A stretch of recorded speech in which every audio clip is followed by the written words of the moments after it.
a struggling single mom, with nothing but a broken oven and a dream, bakes cookies to save her son's school fundraiser. But when a powerful judge takes one bite, everything changes. He awards her a life-changing grant in front of the whole town. Cheers erupt, hope soars, but then whispers spread, accusations, sabotage, even a chilling message carved onto her mixer, "Know your place." She thought kindness would be enough to change her world. Instead, she's thrown into a fight against powerful forces determined to break her.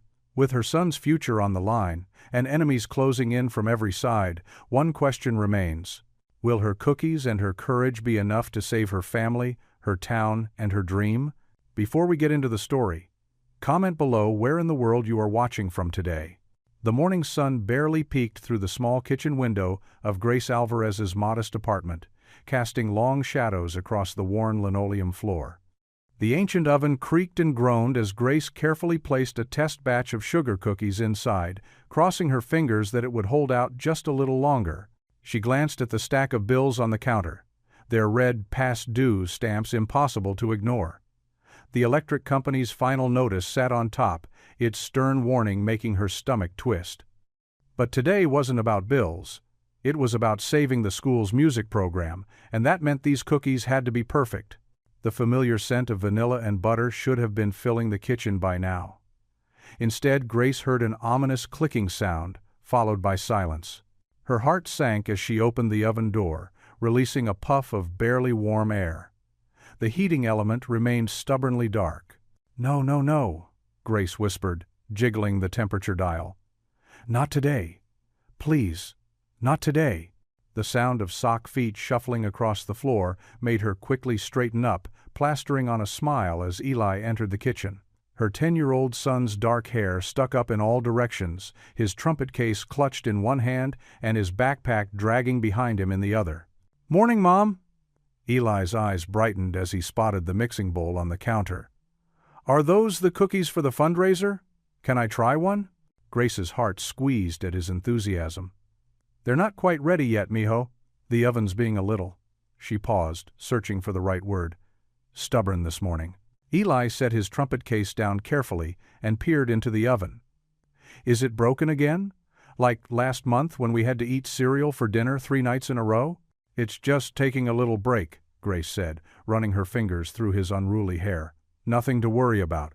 But Eli was too perceptive for his own good. His face fell as he noticed the bills on the counter, and Grace quickly swept them into a drawer. "Hey," she said, tapping his chin gently. "Remember what we always say?" "Alvarez's don't give up," Eli recited, but his voice wavered slightly. "But Mom, the fundraiser's today. And Mr. Tapazero, Peterson said if we don't raise enough money, they might have to cut the music program." He hugged his trumpet case closer. "I just started getting good at it." Grace's chest ached at the worry in his voice. She'd heard him practicing late into the night, the same scales over and over, until his lips were too tired to continue. Music wasn't just a hobby for Eli. It was where he'd finally found his place, his confidence.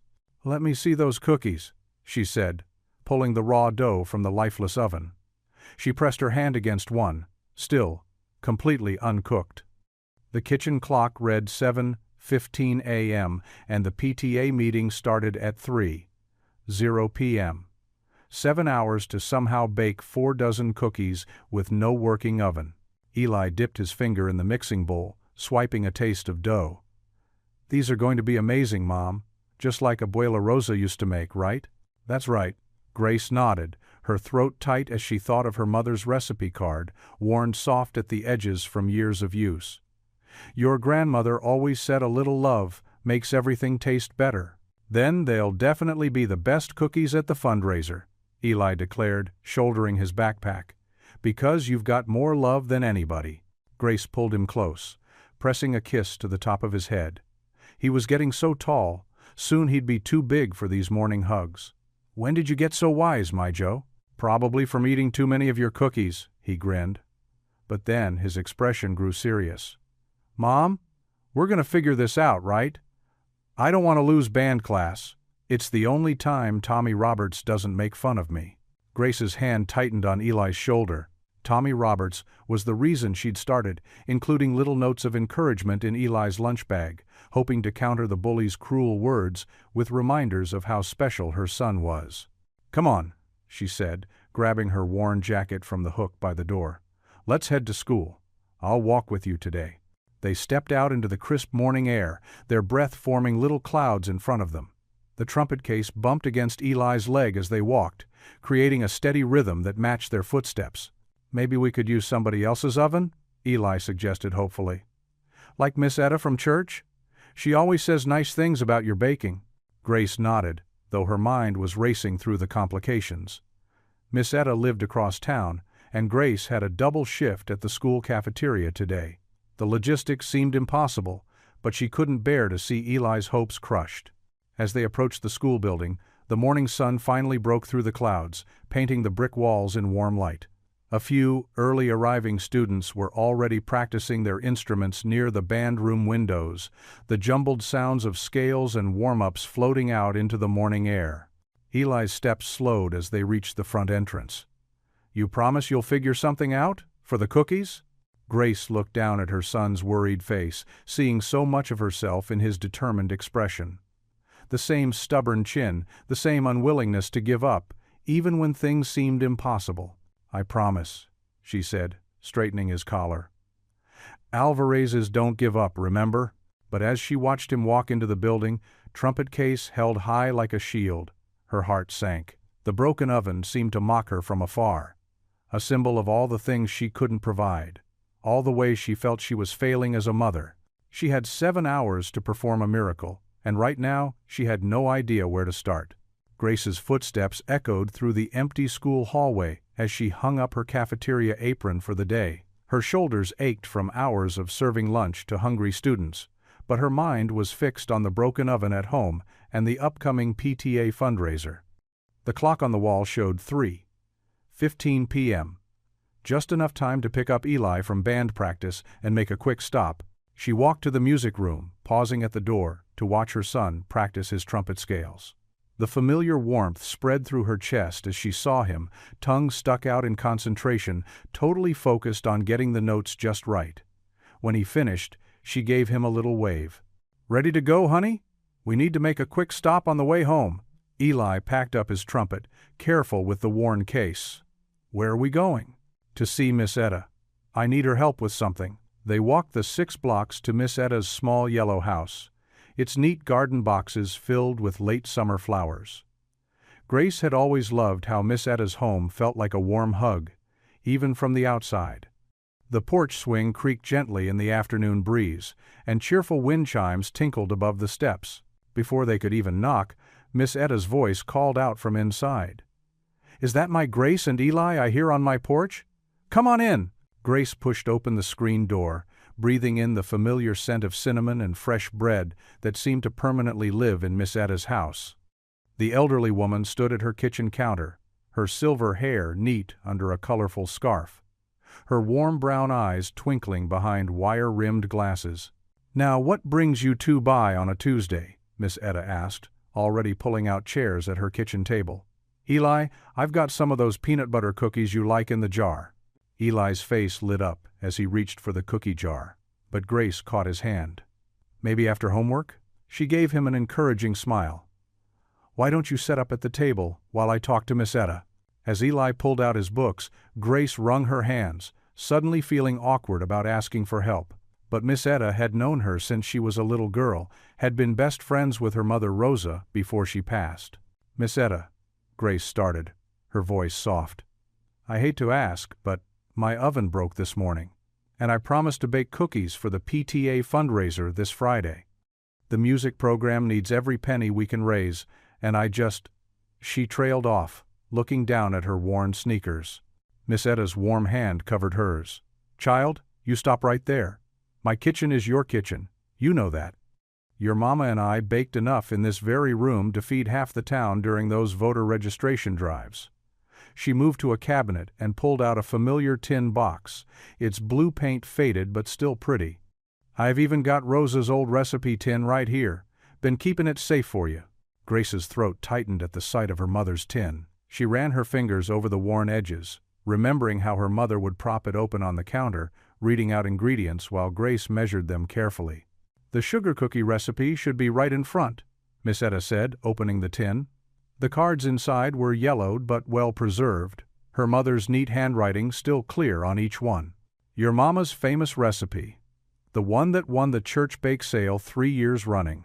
Grace pulled out the recipe card, smiling at the little notes in the margins written in her mother's hand. "Extra vanilla makes them special, and always cream butter fully." Miss Etta was already pulling out mixing bowls and measuring cups, lining them up on the counter with practiced efficiency. "Now, let's get these cookies started. Eli, honey, you work on that homework, and we'll save you some dough to taste test." The familiar routine of baking settled over the kitchen. Grace measured flour while Miss Etta creamed butter and sugar in her stand mixer, a sturdy model that had survived decades of church suppers and community events. Afternoon sunlight streamed through the window, catching the dust of flour that floated in the air like snow. At the table, Eli scratched away at his math problems, occasionally looking up to watch them work. The peaceful expression on his face made Grace's heart swell. This was how it used to be when her mother was alive.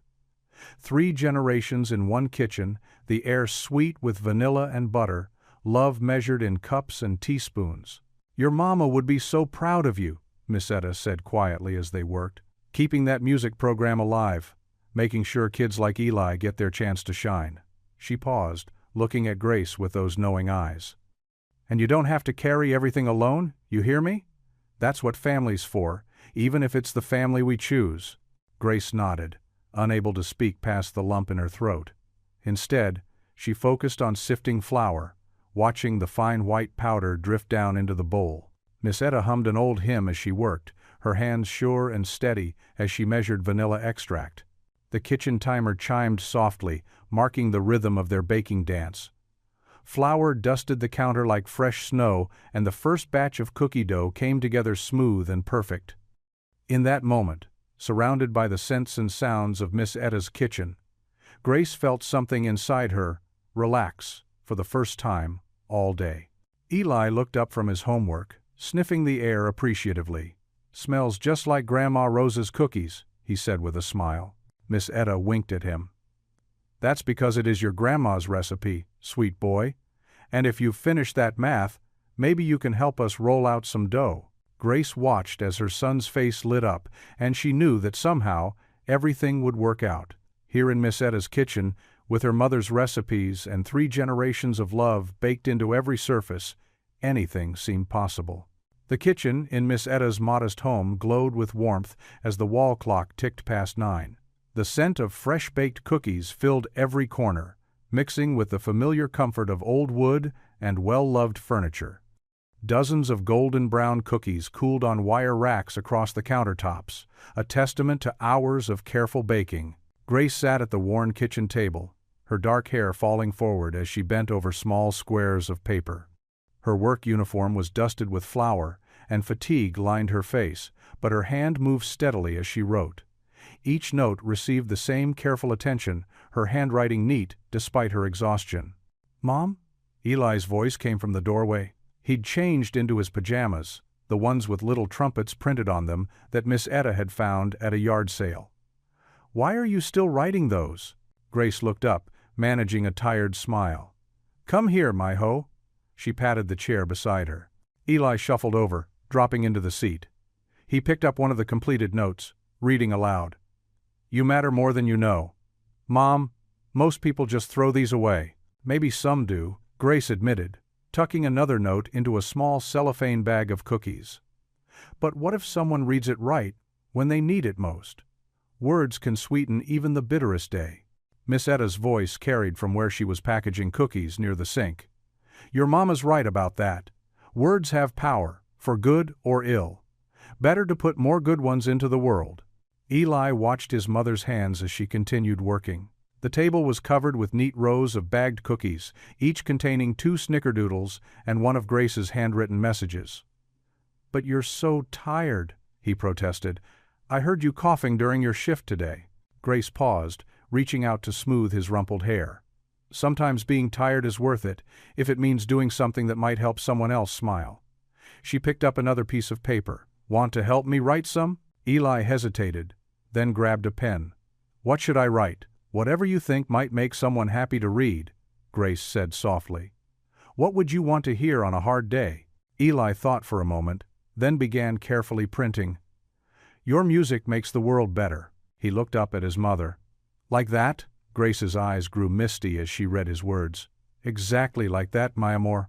Perfect. They worked together in comfortable silence, broken only by the rustle of paper and the gentle clink of Miss Etta's spoon against her teacup.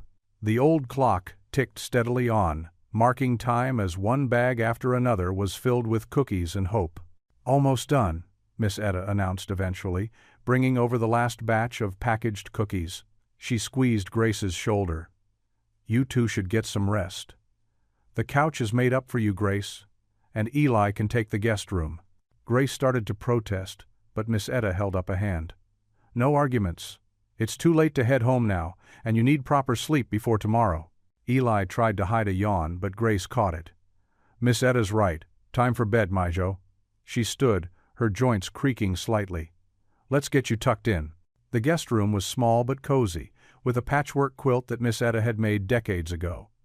Eli climbed into bed, and Grace sat on the edge, smoothing the covers around him just as she had when he was smaller. Mama?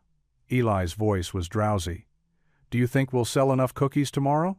Grace leaned down and kissed his forehead. We'll do our best. That's all anyone can ask. She closed her eyes for a moment, then whispered, Lord, watch over this precious boy.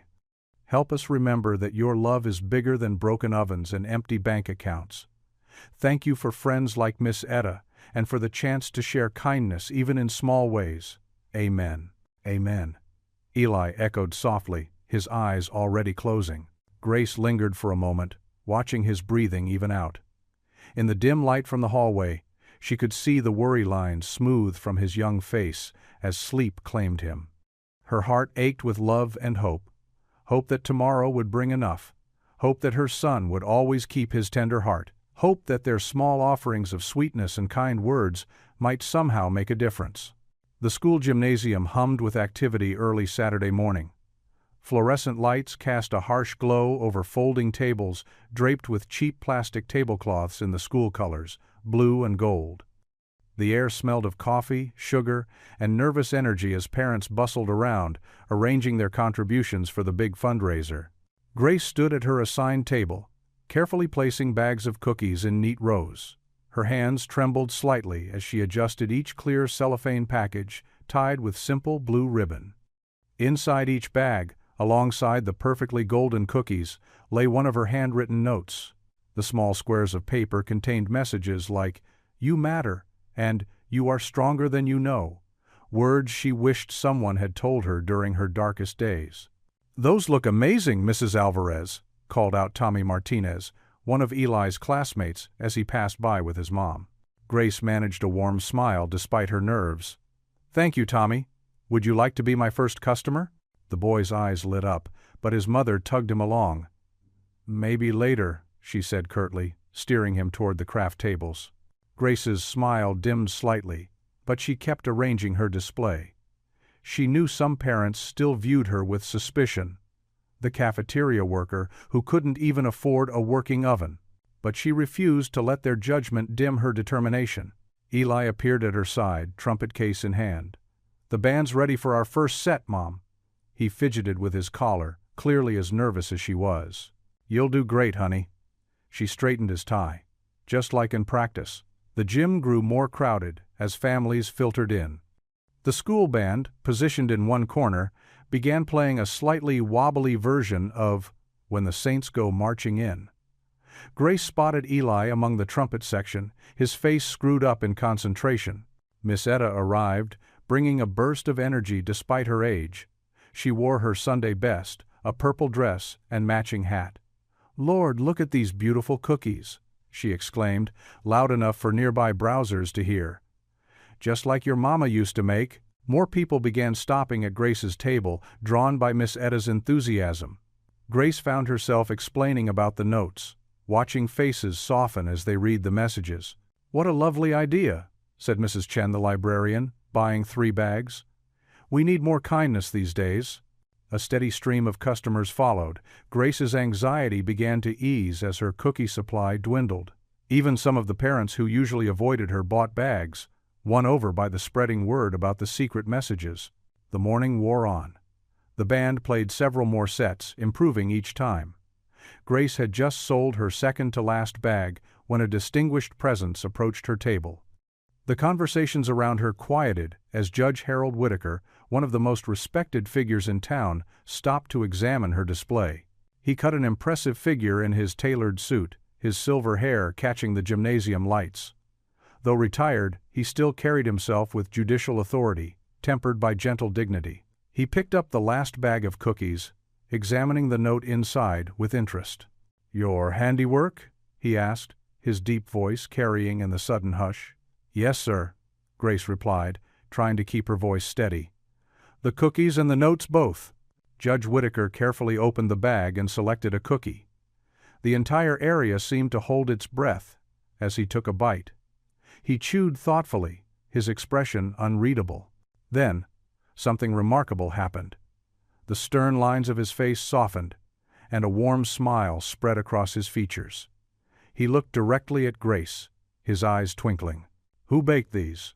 he asked loudly, though he clearly knew the answer. His voice carried across the now quiet gymnasium, drawing all eyes to Grace's table. The question hung in the air, filled with something that felt like promise. The gymnasium fell silent as Judge Harold Whitaker raised his hand. His tall, dignified frame commanded attention without effort, and his deep voice carried to every corner of the space. "Mrs. Alvarez, would you please join me up here?" he called out, gesturing toward the small podium at the front of the room. Grace's heart skipped a beat. She glanced at Eli, who gave her an encouraging nod, though his eyes held the same confusion she felt. With wobbly legs, she made her way through the crowd, past the scattered tables of baked goods and craft items. The fluorescent lights seemed brighter as she approached the judge, making her even more aware of her worn cafeteria uniform and the flour still dusting her sleeves. She hadn't had time to change after her early morning baking session. Judge Whitaker's kind eyes crinkled at the corners as he smiled. He still held one of her cookies in his hand, and the sight of it made her stomach flutter with nervous energy. "These cookies," he began, addressing the crowd, "remind me of something precious, something I thought was lost." He paused, his voice growing softer with emotion. "My late wife Lillian used to bake cookies just like these. The same recipe, in fact." Murmurs rippled through the gymnasium. Grace noticed Miss Etta nodding knowingly from her seat near the front, her eyes glistening. "But it's not just the recipe that strikes me," the judge continued. "It's these notes." He carefully unfolded one of Grace's handwritten messages. "You are seen. You matter." Simple words that can change a life. The judge turned to face Grace directly. "Mrs. Alvarez, I've been watching you this past year. I've seen you arrive early to serve breakfast to children who might not eat otherwise. I've noticed how you remember every student's name, their allergies, their favorite foods. And now these notes, sharing hope one cookie at a time." Grace's cheeks burned. She hadn't realized anyone had noticed these small gestures. "Ladies and gentlemen," Judge Whitaker's voice rose with purpose, "I came here today to make an announcement. In memory of my beloved Lillian, I have established the Lillian Whitaker Community Grant. This grant will be awarded to individuals who embody the spirit of community service and kindness that Lillian championed throughout her life." The room grew perfectly still. Even the youngest children seemed to sense the importance of the moment. "And I am honored to announce that our first recipient is Grace Alvarez, with an award of $50,000. Gasps erupted throughout the gymnasium. Grace's hand flew to her mouth, her eyes widening in disbelief. "This grant," the judge continued over the growing buzz of excitement, "will help Mrs. Alvarez establish a pay-it-forward bakery, a place that will employ seniors and veterans, provide free treats for school events, and continue spreading kindness throughout our community." The gymnasium exploded with applause. Parents who had barely acknowledged Grace minutes before were now on their feet, clapping and cheering. Several of her regular cafeteria students started chanting, "Mrs. A, Mrs. A." Through tears that threatened to spill over, Grace searched the crowd for Eli. She found him in the front row, practically bouncing out of his seat, his face split with the biggest grin she'd ever seen. Miss Etta sat beside him, dabbing at her eyes with a handkerchief. I don't know what to say," Grace managed, her voice trembling. "Thank you, seems too small." Judge Whittaker placed a gentle hand on her shoulder. "Sometimes the smallest gestures have the biggest impact. That's what Lillian always said." He smiled warmly. "Your mother knew that too, didn't she?" Grace nodded, unable to speak. Her mother had always told her that kindness was like bread, it needed to be made fresh every day. The applause continued as Grace made her way back to her table, accepting hugs and congratulations from people who had never spoken to her before. Tommy Martinez's mother, who had hurried past earlier, now stood waiting with tears in her eyes. "I'm so sorry," she whispered, pulling Grace into an unexpected embrace. "We've all been so blind." When Grace finally reached her table, Eli launched himself into her arms. She held him tight, breathing in the familiar scent of his shampoo and trumpet polish. Her son, who had weathered so many hard times with her, who had never complained about their tiny apartment or second-hand clothes. Grace looked down at his beaming face, her own tears finally spilling over. "Maybe things really can change," she whispered. The scene around them continued to buzz with excitement. Parents discussing plans for the bakery, students already placing orders for future treats, Miss Etta organizing an impromptu prayer circle of Thanksgiving. But for Grace, the world had narrowed to this moment with her son, both of them wrapped in the warm certainty that sometimes hopes really do come true. Evening shadows stretched across Miss Etta's small living room as Grace sat on the worn floral couch, still dazed from the day's events. Eli had finally dozed off in the spare bedroom upstairs, exhausted from the excitement. The sound of crickets filtered through the screen door, mixing with the gentle squeak of Miss Etta's rocking chair. A soft knock at the door made Grace jump. Miss Etta rose smoothly, her house address rustling as she crossed the room. "Well, if it isn't Harold Whittaker himself," she said warmly, opening the door. Come in. We've been expecting you." The judge ducked his tall frame through the doorway, removing his hat. In the softer evening light, he looked less imposing than he had in the gymnasium. His eyes crinkled with genuine warmth as he smiled at both women. "Miss Etta," he said, inclining his head. "Mrs. Alvarez, I hope I'm not interrupting your evening." "Not at all," Grace managed, standing quickly. Her hands twisted nervously in her apron. She hadn't even thought to take it off after the bake sale. "Please, sit." Miss Etta gestured to her best armchair. "I'll fetch us some tea." As Miss Etta bustled to the kitchen, the judge settled into the chair, placing a worn leather briefcase beside him. Grace perched on the edge of the couch, her heart racing. The day still felt surreal. "Mrs. Alvarez, please, call me Grace," she interrupted, then blushed at her boldness. He smiled. "Grace, I wanted to speak with you privately about the grant. But first," he paused, as Miss Etta returned with a tray of steaming cups. "I need to tell you about my Lillian." Miss Etta handed them each a cup, then settled back into her rocker. Her eyes held a knowing look. "When I tasted your cookie today," the judge continued, "something extraordinary happened. You see, I recognized that recipe instantly." He set his tea aside and opened his briefcase, pulling out an old, spiral-bound cookbook. The cover was faded, but Grace could make out the words, "First Baptist Church Ladies Auxiliary Cookbook, 1963. Her breath caught. "Yes," he said softly. "The same cookbook your mother helped compile. The very one my Lillian treasured." Grace's hands trembled as she accepted the book. The pages fell open naturally to a dog-eared recipe for Mexican wedding cookies, the margins filled with neat handwriting she recognized as her mother's. "Rosa's notes," she whispered, tracing the faded ink with her finger. "Lillian and your mother worked together on that cookbook," Miss Etta added quietly from her corner. "During the voter registration drives, they'd bake between shifts at the courthouse, handing out cookies to folks waiting in line." The judge nodded. My wife believed in the power of food to bring people together. She used to say that it's harder to hate someone when you're sharing bread at the same table. Grace looked up to find his eyes glistening. The grant, he continued, it's more than just money. It's Lillian's dream. She always wanted to open a bakery that would hire people others had written off. Seniors who weren't ready to stop working. Veterans struggling to find their place back home. A place where kindness would be baked into every loaf. But why me? Grace asked, her voice barely above a whisper. The judge leaned forward, his expression earnest. Because today, when I saw those notes you tucked into each bag, when I watched how you treated every person who came to your table with such genuine care, I saw Lillian's spirit alive in you. Miss Etta rose and crossed to her kitchen counter, returning with Rose's old recipe tin. She pressed it into Grace's hands.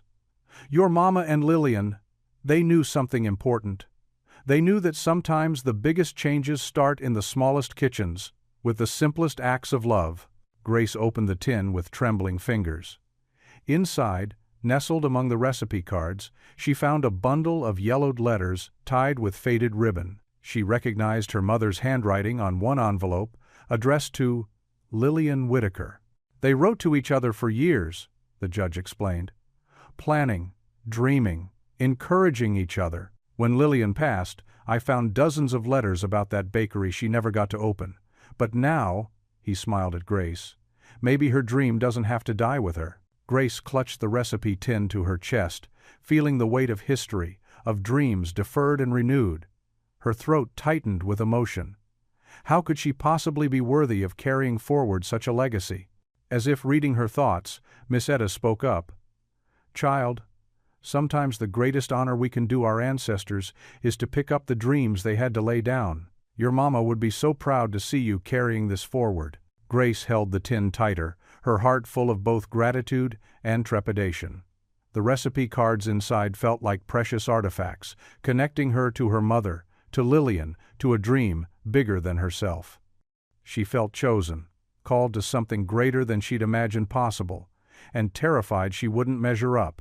Sunday morning, sunlight streamed through the stained glass windows of First Baptist Church, casting colorful patterns across the wooden pews.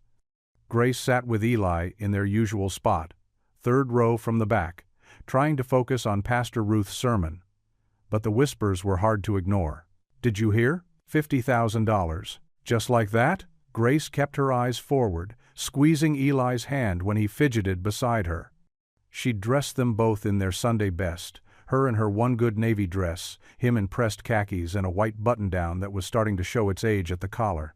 The fabric felt stiff and uncomfortable today, like armor she needed but didn't quite fit.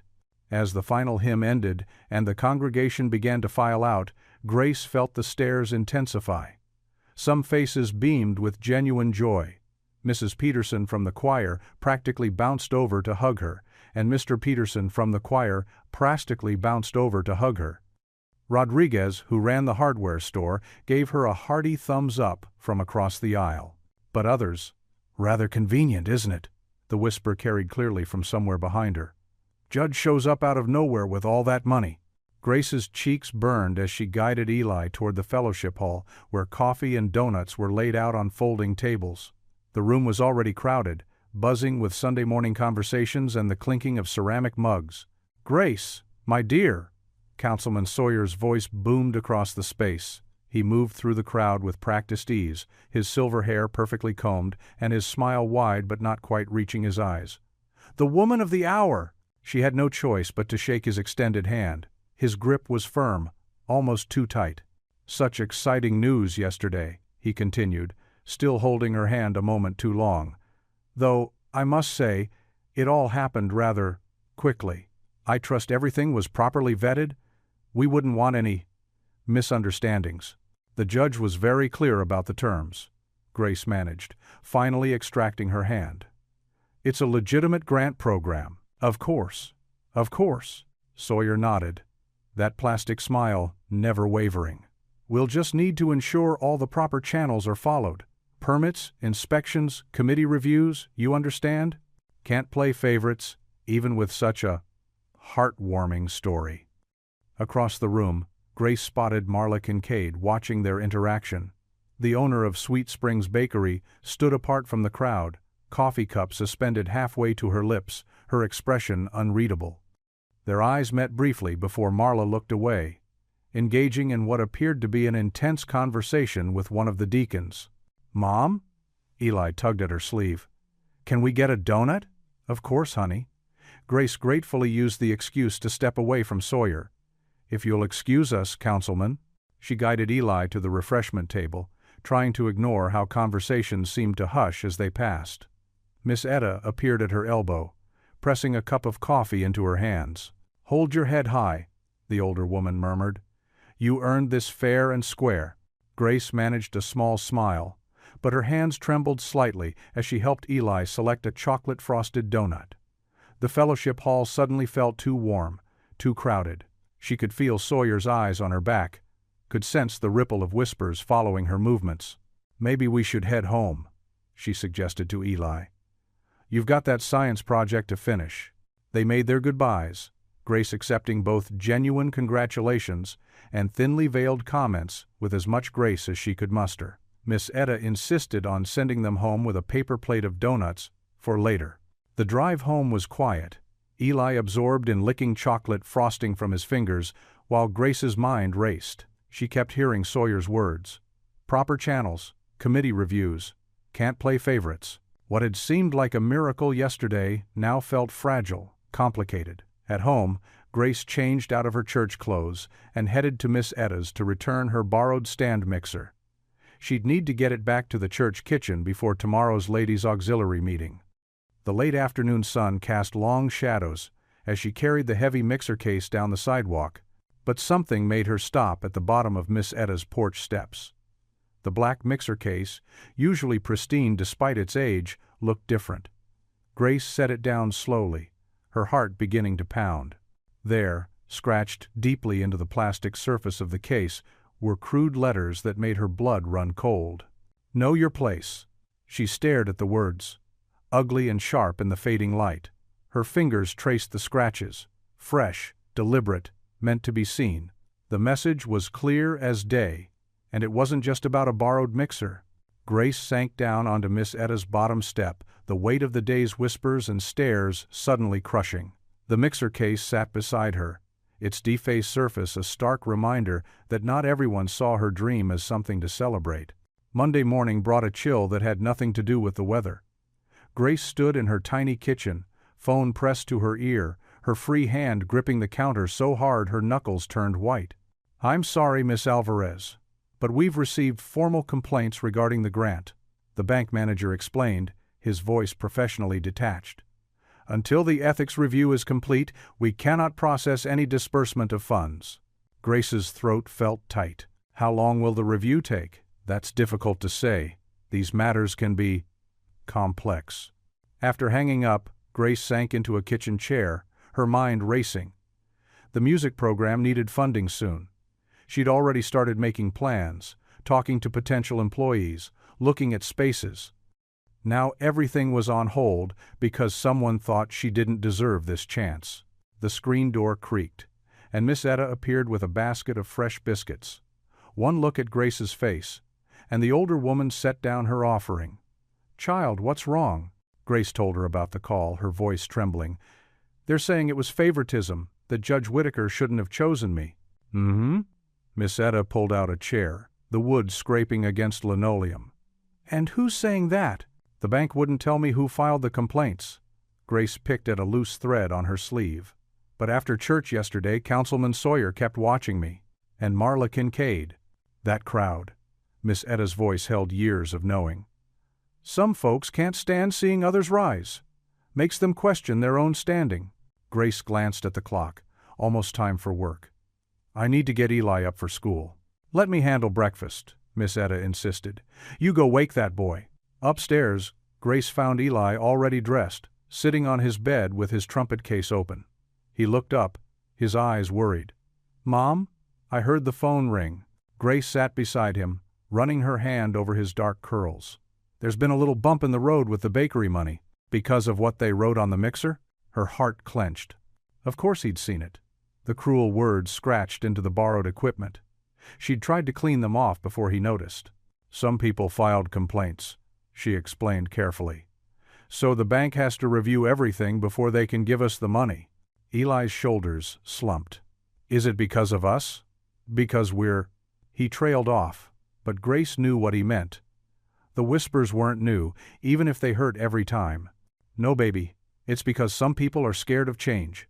And sometimes when people are scared, they try to stop good things from happening. Through the window, morning sun caught the brass of Eli's trumpet, making it shine. He touched it gently. What about the music program? We're going to figure it out, Grace promised, though her stomach churned. Right now, let's get some breakfast. Miss Etta brought biscuits. The day crawled by in the school cafeteria. Grace served lunch with her usual smile, but her mind kept spinning. During her break, she called Judge Whitaker's office, only to learn he was in meetings all day. She left a message, trying to keep the desperation from her voice. After work, she walked to the bank, hoping an in-person conversation might help. The manager was polite but firm. His hands were tied until the ethics review concluded. Through the glass doors, Grace spotted Marla Kincaid at another desk, deliberately looking away. Evening found Grace on Miss Etta's porch, watching the sunset paint the sky in shades of orange and pink. Eli sat on the steps below her, working on homework. The screen door opened, and Miss Etta emerged with 3 glasses of sweet tea. Your mama used to sit right there, Miss Etta said softly, settling into her rocking chair. Rosa never let setbacks stop her. When they tried to close the voter registration drives, she baked cookies for every meeting. Said you can't turn away someone offering you something sweet. Grace sipped her tea, remembering her mother's determined smile. I wish she was here. She is, in every recipe you bake. Miss Etta's rocker creaked gently. And in that boy's courage. Eli looked up from his math book. Mom, are you really going to fight them? Grace set down her glass and opened her arms. Eli came to her, letting her pull him close, despite being almost too big for lap-sitting. She breathed in the familiar scent of his shampoo, feeling his heart beat against hers. We'll fight this, she whispered fiercely. We're not giving up. Pastor Ruth's keys jingled in the early morning silence as she unlocked the heavy wooden door to the church hall kitchen. The fluorescent lights flickered to life, revealing worn but clean countertops and industrial-grade appliances that had served countless church suppers over the years. It's not fancy, Pastor Ruth said, her gentle voice echoing in the empty space, but it's yours to use as long as you need it. She patted Grace's shoulder with motherly warmth. Grace stepped inside, her shoes clicking against the well-worn linoleum floor. The kitchen smelled of old coffee and pine cleaner. Memories of church potlucks and holiday celebrations lingered in every corner. Her eyes traveled over the dated but serviceable equipment, a commercial mixer that had seen better days, 2 sturdy ovens, and yards of stainless steel counter space. I don't know what to say, Grace whispered, her voice thick with emotion. After the devastating news of the frozen grant, this gesture felt like a lifeline. You don't need to say anything, Pastor Ruth replied, switching on more lights. The church kitchen sits empty most weekdays anyway. Might as well put it to good use. A quiet, shuffling sound drew their attention to the doorway. Caleb Ortiz stood there, his tall frame nearly filling the entrance. His weathered hands held a worn leather tool belt, and his expression was characteristically reserved. Morning, he said simply, nodding to both women. Thought I might take a look at those cabinets you mentioned, Pastor. Pastor Ruth's face brightened. Oh, Caleb. Perfect timing. Grace, Caleb's our resident fix. It expert, Navy veteran, and the best carpenter in 3 counties. Caleb ducked his head at the praise, moving into the kitchen with careful steps. His eyes swept the space with professional assessment. These old cabinets need some work. Hinges are loose, shelves could use reinforcing. He spoke directly but kindly, his voice carrying the steady calm of someone used to solving practical problems. Grace watched as he ran his hands along the cabinet edges, testing their strength. You don't have to go to any trouble, she said quickly. No trouble, Caleb replied, already pulling a measuring tape from his belt. Been meaning to fix these up anyway. His actions betrayed his words. This was clearly an act of intentional kindness, not just routine maintenance. Pastor Ruth smiled knowingly. Caleb's been volunteering his skills here for years. He prefers letting his hands do the talking, Grace observed as Caleb methodically examined each cabinet, making quiet notes in a small notepad. There was something reassuring about his presence, solid and dependable, like the wood he worked with. The commercial mixer needs attention too, Pastor Ruth added. The speed control's been sticking. Caleb nodded, moving to inspect the mixer. His careful movements reminded Grace of her father, who had also been handy with tools. The memory brought unexpected comfort. "We could set up a proper workstation here," he said, gesturing to the longest counter. "Good light, close to the sink, maybe add some storage underneath." His words were few but precise, painting a picture of possibility. Grace found herself drawn to the counter he indicated. She could almost see it. Mixing bowls ready, ingredients lined up, the space alive with purpose. The vision was so different from the harsh reality of frozen bank accounts and suspicious whispers. "The health department will need to inspect," she said, practical concerns surfacing. "And there's insurance to consider." "One step at a time," Pastor Ruth advised gently. "We'll figure it out together. This congregation has faced bigger challenges." Caleb had moved to the windows, measuring the sill height. "Could build a display shelf here," he offered. "For your finished goods. Morning sun would light it up nice."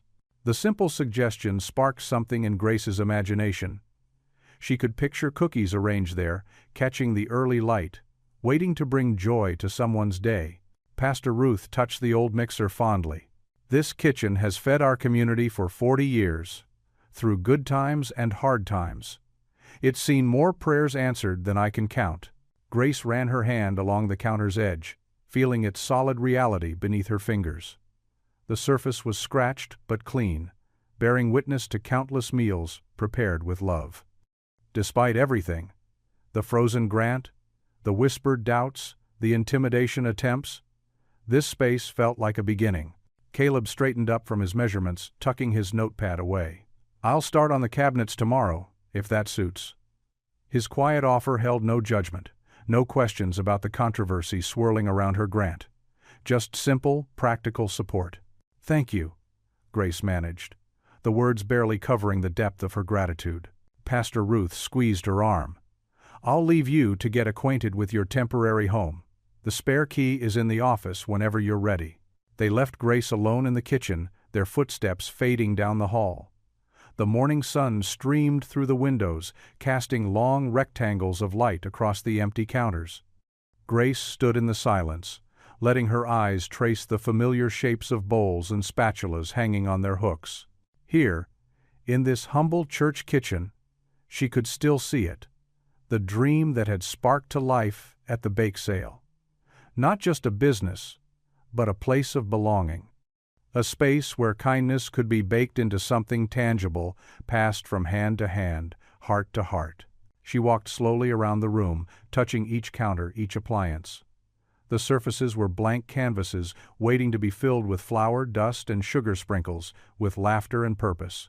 Even without the grant money, even in this borrowed space, the essence of her vision remained clear. Grace stopped at the window where Caleb had suggested the display shelf. The morning light warmed her face as she gazed at the empty counters, imagining them covered with cooling racks and mixing bowls. She could almost hear the hum of the mixer, smell the sweet scent of baking cookies, see people gathering to share both food and friendship. For the first time since the grant was frozen, hope didn't feel foolish. It felt like warm dough rising in a well-loved bowl, humble, patient, and full of possibility. Miss Etta's dining room table groaned under the weight of coffee mugs, notepads, and half-eaten cinnamon rolls. The afternoon sun streamed through lace curtains, casting delicate shadows across the scattered papers where Grace, Pastor Ruth, and Caleb huddled together. "The church kitchen's got good bones," Caleb said, his carpenter's hand sketching quick lines on graph paper. His usually quiet demeanor had softened as he worked, revealing glimpses of enthusiasm beneath his reserved exterior. "We could add a prep station here, maybe expand the storage there." Grace leaned forward, watching his pencil move with purpose. Her eyes were tired but bright with possibility. "And you really think we could make it work?" "Yes, ma'am." Caleb nodded, his voice steady and sure. "Might need some elbow grease, but nothing we can't handle." Pastor Ruth sipped her coffee, her reading glasses perched on her nose as she reviewed Grace's draft business plan. "The buy one, give one concept is beautiful, Grace. For every cookie purchased, one goes to school events or someone in need." "That's the dream," Grace said, twisting her pen between her fingers. "Mom always said sharing food was like sharing love." Miss Etta bustled in from the kitchen with a fresh pot of coffee. "Speaking of sharing," she said, refilling cups, "I've got 6 seniors from my choir ready to help with baking shifts. Margaret used to run her own catering business, you know, and Sarah's got those family recipes that could make an angel weep." "Really?" Grace's eyes widened. The thought of experienced bakers wanting to help nearly brought tears to her eyes. Miss Etta settled into her chair with a knowing smile. "They're not ready for rocking chairs yet. They want purpose, child. Something to wake up for." Caleb cleared his throat. "Got some veterans interested too. My buddies from the support group, they're willing to handle deliveries. Mike's got a van, and Tom knows every shortcut in town." "The logistics were worrying me," Grace admitted. "But with help like that—" "Community," Pastor Ruth said warmly. "That's what this is all about." At the far end of the table, Eli sat cross-legged in his chair, bent over a piece of paper. His tongue stuck out slightly as he concentrated, colored pencils scattered around him. The 10th grader had been unusually quiet during the meeting, but his presence anchored Grace, reminded her why this mattered. "What you working on, sugar?" Miss Etta called to him. Eli looked up, suddenly shy. Just an idea." He slid the paper toward his mother. Grace picked it up, and her breath caught. There, in careful strokes of blue and gold, was a simple but striking design. A cookie with a heart in the center, surrounded by the words "Kindness Cookies" in Eli's neat handwriting. Below, in smaller letters, "Baked with love, shared with purpose." "Oh, Eli," she whispered. "The heart could be our signature thing," he explained quickly, his words tumbling out. "Like, we could press it into each cookie before baking. And maybe we could change the color sometimes? Red for Valentine's, green for Christmas." "It's perfect," Pastor Ruth declared, examining the sketch. "Professional looking, too." Caleb nodded approvingly. "Kid's got an eye for design." Eli ducked his head, but Grace caught his pleased smile. The group worked through the afternoon, mapping out schedules, reviewing health codes, and calculating costs. Miss Etta's dining room became a war room of hope, with Grace at the center, taking notes until her hand cramped. As the sun began to set, Pastor Ruth gathered her papers. "We'll meet again Wednesday? I'll bring the permit applications. And I'll have detailed renovation plans," Caleb added, carefully rolling up his sketches. One by one, they said their goodbyes, leaving Grace with a stack of notes and a heart full of possibility. Miss Etta hugged her tight. "Your mama would be so proud," she whispered before shooing Grace and Eli home. Later that night, in their small kitchen, Grace stood before the refrigerator. Eli's logo design was in her hands, slightly wrinkled from being carried home carefully in her purse. She found a magnet and pinned it to the fridge, right at eye level. Eli appeared beside her, pajama-clad and yawning. He leaned against her shoulder, a gesture that made her heart ache with love. Despite his growing height, he was still her little boy. "It's really happening, Mom," he murmured, voice heavy with sleep. The health inspector's heels clicked against the church hall's linoleum floor like a metronome counting down Grace's hopes. Mrs. Plaint, Chen, with her steel-rimmed glasses and crisp navy blazer, hadn't smiled once since arriving. Her red pen hovered over her clipboard, ready to strike. "These cracks in the tile?" Mrs. Chen tapped her pen against the floor. "They'll harbor bacteria. All need to be replaced." Grace's stomach tightened. She glanced at Pastor Ruth, who stood quietly in the corner, hands clasped. The morning light filtering through the high windows seemed to dim with each note the inspector made. "And here," Mrs. Chen ran her finger along the edge of a counter, "the sealant is wearing thin. Commercial kitchen standards require perfect seals. "We can fix that," Grace said, trying to keep her voice steady. "Caleb, he's our volunteer handyman. He's already offered to help with repairs." Mrs. Chen's eyebrows arched. Volunteers. All work must be done by licensed professionals. The inspection continued like a slow torture.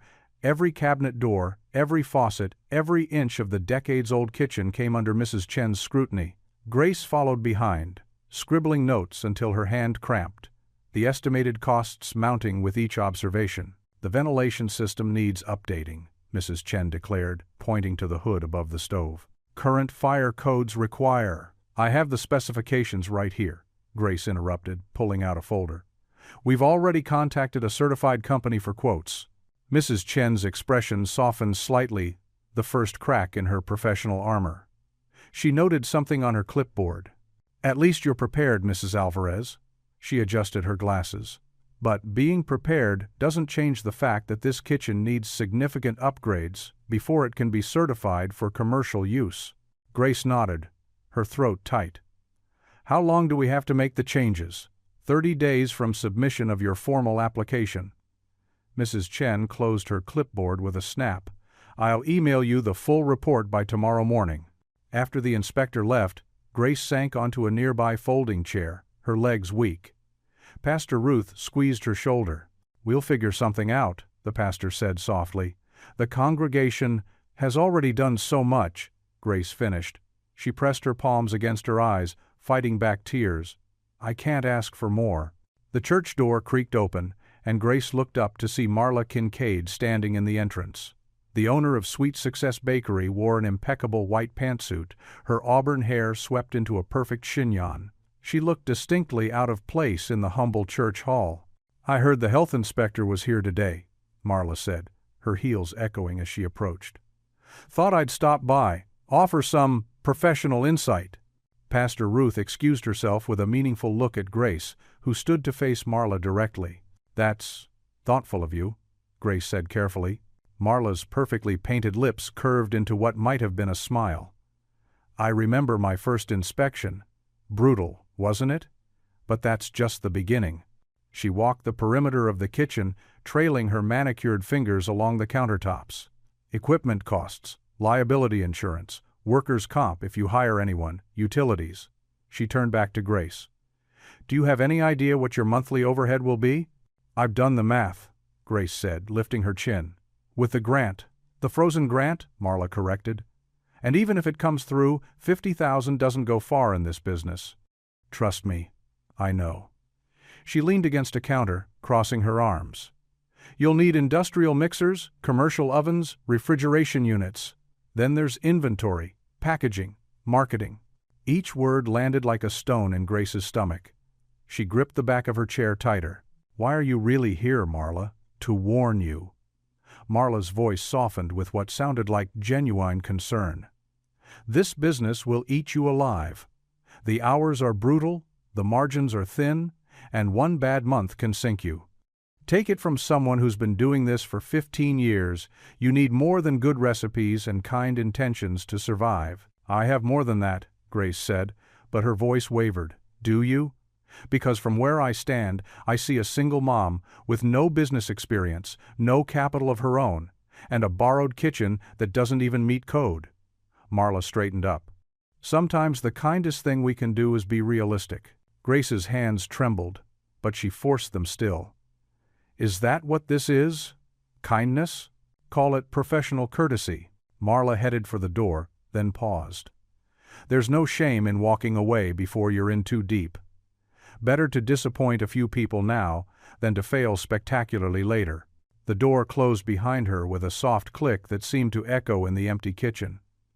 Grace stood alone among the aging appliances and cracked tiles, each flaw now glaring under the fluorescent lights. Later, driving home in her old sedan, Grace's hands gripped the steering wheel until her knuckles went white. Marla's words played on repeat in her mind, harmonizing with Mrs. B. Chen's list of violations. The estimated costs danced behind her eyes like mocking specters. She pulled up to a red light and let her forehead rest against the wheel for just a moment. "We'll find a way," she whispered into the quiet car. Her voice grew stronger as she sat up straight. We'll find a way. Saturday morning arrived, with golden sunlight streaming through the church hall's windows. The kitchen hummed with activity as volunteers of all ages filled the space. Miss Etta stood at the center island, her silver hair neatly tied back with a purple scarf, directing traffic like a conductor leading her choir. "Now, Sarah, honey, fold that batter gently like you're tucking in a baby," she instructed a teenage girl with braces. "That's how you keep the cookies soft and tender." The girl's grandmother, Mrs. Martinez, worked beside her, her weathered hands guiding Sarah's movements. "Just like that, mi amor. My mother taught me the same way."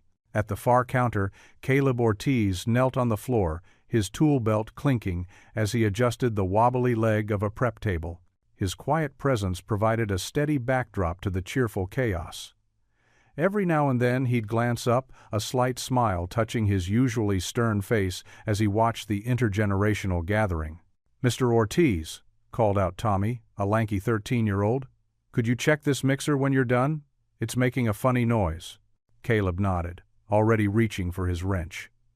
He preferred fixing things to talking, but the kids seemed to sense his gentle nature beneath the silence. The air filled with the sweet scent of vanilla and butter as batch after batch went into the ovens. Miss Etta's voice lifted in an old hymn, "Amazing Grace," and soon others joined in, their voices blending like the ingredients in their bowls. "Mom, look!" Eli held up his phone, snapping photos of the scene. "This is going on Instagram for sure." Grace paused from where she was, showing Mrs. Peterson how to properly measure flour. Her son's eyes sparkled with pride as he captured the moment, seniors and teenagers working side by side, flour dusting their aprons, smiles warming their faces. 3 high school football players had shown up, their Letterman jackets draped over chairs as they carefully piped frosting onto cooled cookies. Their teammates' grandmother had dragged them along, but now they seemed to be enjoying themselves, competing to see who could decorate the prettiest cookie.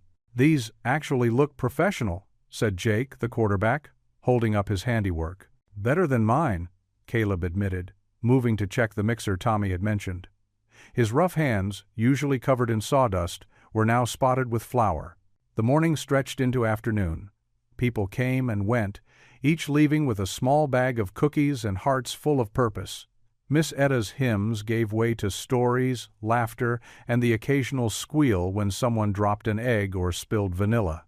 Sarah's grandmother shared tales of baking bread during hurricanes, keeping her children's spirits up when the power went out.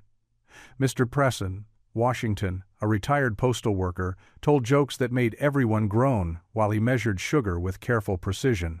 "This is what community looks like," Miss Etta said softly to Grace, watching as Tommy helped Mrs. Chen, the strict health inspector's mother, carry a heavy bowl to the sink. "This is how healing happens, one cookie at a time." Caleb finished his repairs and joined the production line, his methodical nature perfect for keeping the timing of each batch. He showed Eli how to test if a cookie was done by gently pressing the edge. "See? If it springs back just a little, it's ready," he explained, his voice quiet but clear. As the afternoon light began to soften, Grace looked around the kitchen. Every surface gleamed with use and care. Cooling racks lined the counters, loaded with golden brown cookies. The air was thick with warmth and friendship. That evening, Eli sprawled on their couch, scrolling through his phone with excitement. "Mom, look at all the shares!" He held up the screen, showing Grace the flood of photos on local social media. There was Tommy and Mrs. Chen's mother laughing over spilled sprinkles. Sarah and her grandmother sharing a hug, their matching flour-dusted cheeks pressed together. The football players proudly displaying their decorated cookies. Caleb showing a group of teens how to properly measure ingredients. "People are calling it the Great Community Bake," Eli said, his voice full of wonder. "They're asking when we're doing it again." The photos kept coming. Miss Etta teaching the football players her hymn, Mrs. Martinez demonstrating the perfect chocolate chip distribution, Grace helping a young girl pipe her first rosette. Each image captured the joy and connection that had filled the kitchen. "That's the one," Eli said softly, stopping at a particular photo. It showed the entire group, gathered around the center island, cookies cooling in the background, faces glowing with accomplishment and belonging. In the center, Grace stood with Miss Etta, their arms around each other, while Caleb smiled quietly from the edge of the frame. The metal trays clinked softly against each other as Grace pushed through the heavy double doors of the school band room. Sweet vanilla and warm chocolate scents wafted through the air, mixing with the familiar smell of brass polish and old sheet music. Her arms ached from carrying 4 large trays, but her heart felt light. 25 young musicians sat in a rough semicircle, their instruments gleaming under the fluorescent lights. In the third row, Eli clutched his trumpet, his fingers tapping nervously against the valves. His eyes lit up when he saw her, then quickly darted away, that familiar mix of pleasure and embarrassment that comes with having your mom show up at school. "Mrs. Alvarez." Mr. Peterson, the band director, stepped away from his podium. His tie was crooked, and sheet music threatened to spill from his folder. "You didn't have to—" "Oh, but I did," Grace said, setting the trays on a side table. "These kids have been working so hard, they deserve a treat." She began arranging the cookies, each in its own little bag with a handwritten note tucked inside. The sound of whispers and shifting chairs filled the room as curious students craned their necks to see. "All right, everyone," Mr. Peterson called out. "Let's run through, when the Saints go marching in, one more time, then we'll take a break." The opening notes were shaky, clarinets squeaking, flutes wavering. But as they reached the familiar melody, something clicked, the rhythm steadied, and the music began to flow. Grace watched Eli raise his trumpet, his shoulders tense. His first note quivered, barely audible, but then, as if drawing strength from the music around him, his sound grew stronger. Grace's eyes misted as she watched her son play. His cheeks were flushed, but his eyes had that focused look she loved, the same expression he got when helping her measure ingredients perfectly for a recipe. When the final notes faded, scattered applause broke out from the few parents who had stayed to watch the rehearsal. Mr. Peterson beamed at his students. "Much better. Now, thanks to Mrs. Alvarez, we have a special treat. Come get your cookies. But no crumbs near the instruments." The kids formed a line, chattering excitedly. Grace handed out the bags one by one, watching faces light up as they read their notes. "You're braver than you know. Your music makes the world better. Keep playing. Someone is listening." A small girl with a clarinet hugged her cookie bag close. "My mom never has time to bake," she whispered. "Neither do I, sometimes," Grace admitted. "But we make time for what matters, right?" In the corner, Eli had set down his trumpet and was talking with 2 other boys, gesturing animatedly. One held up his note and grinned.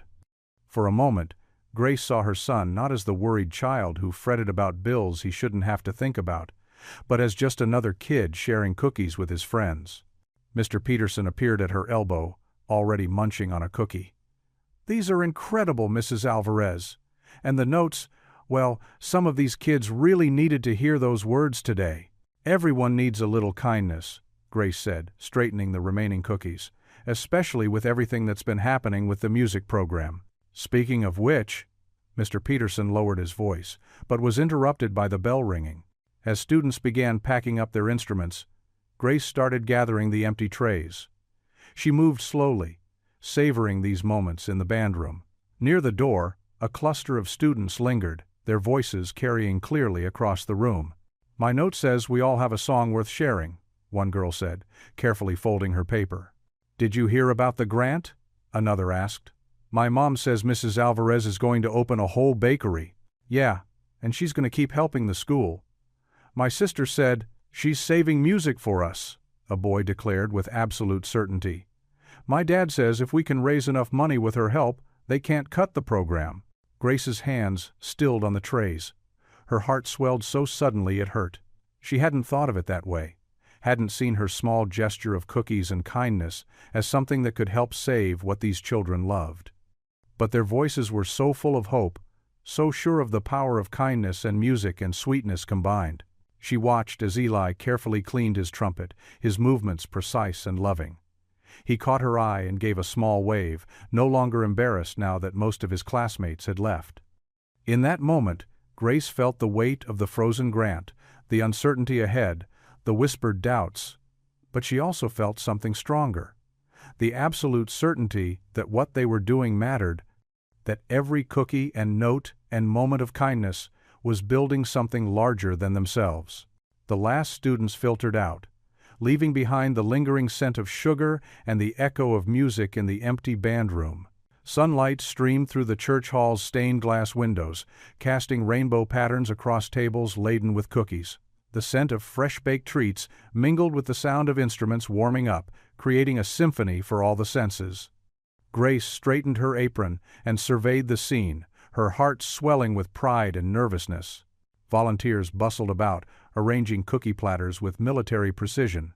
Miss Etta directed traffic from her post near the entrance, her silver hair catching the morning light. Several retired veterans, including Caleb, wore crisp aprons over their casual clothes as they helped set up folding chairs for the impromptu concert. "Mom?" Eli's voice quivered slightly as he peeked around the kitchen door. His trumpet case was clutched tightly in one hand. "There are so many people outside, already." Grace crossed to him and straightened his collar. "That's because they want to support us, honey, and hear you play." The school band director, Mr. Martinez, gathered his students in the corner for last-minute instructions. Brass instruments gleamed, woodwinds were adjusted, and drumsticks tapped nervously against music stands.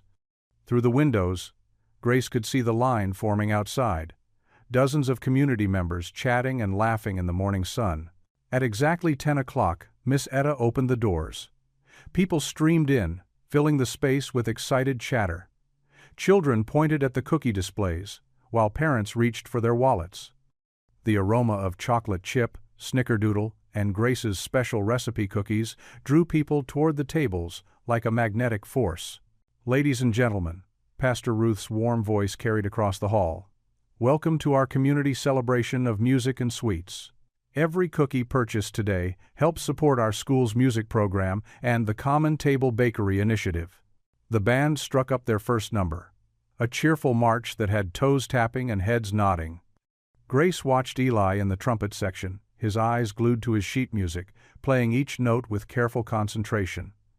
Though his hands trembled slightly, his sound was clear and true. Miss Etta worked the crowd like a seasoned professional, telling stories about Grace's mother Rosa and their shared history of community service.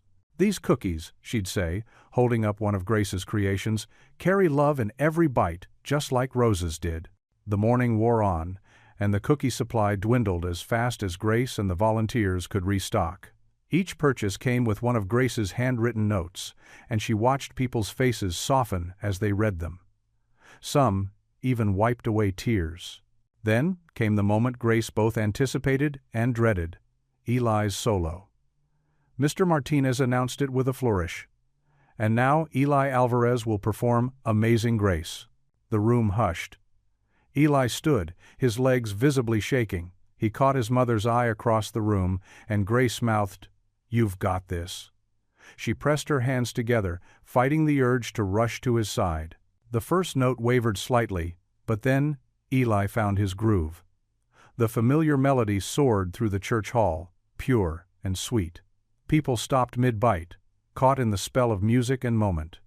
Grace watched her son transform before her eyes, no longer nervous, but confident and sure. The final note hung in the air like a prayer. For a heartbeat, silence held.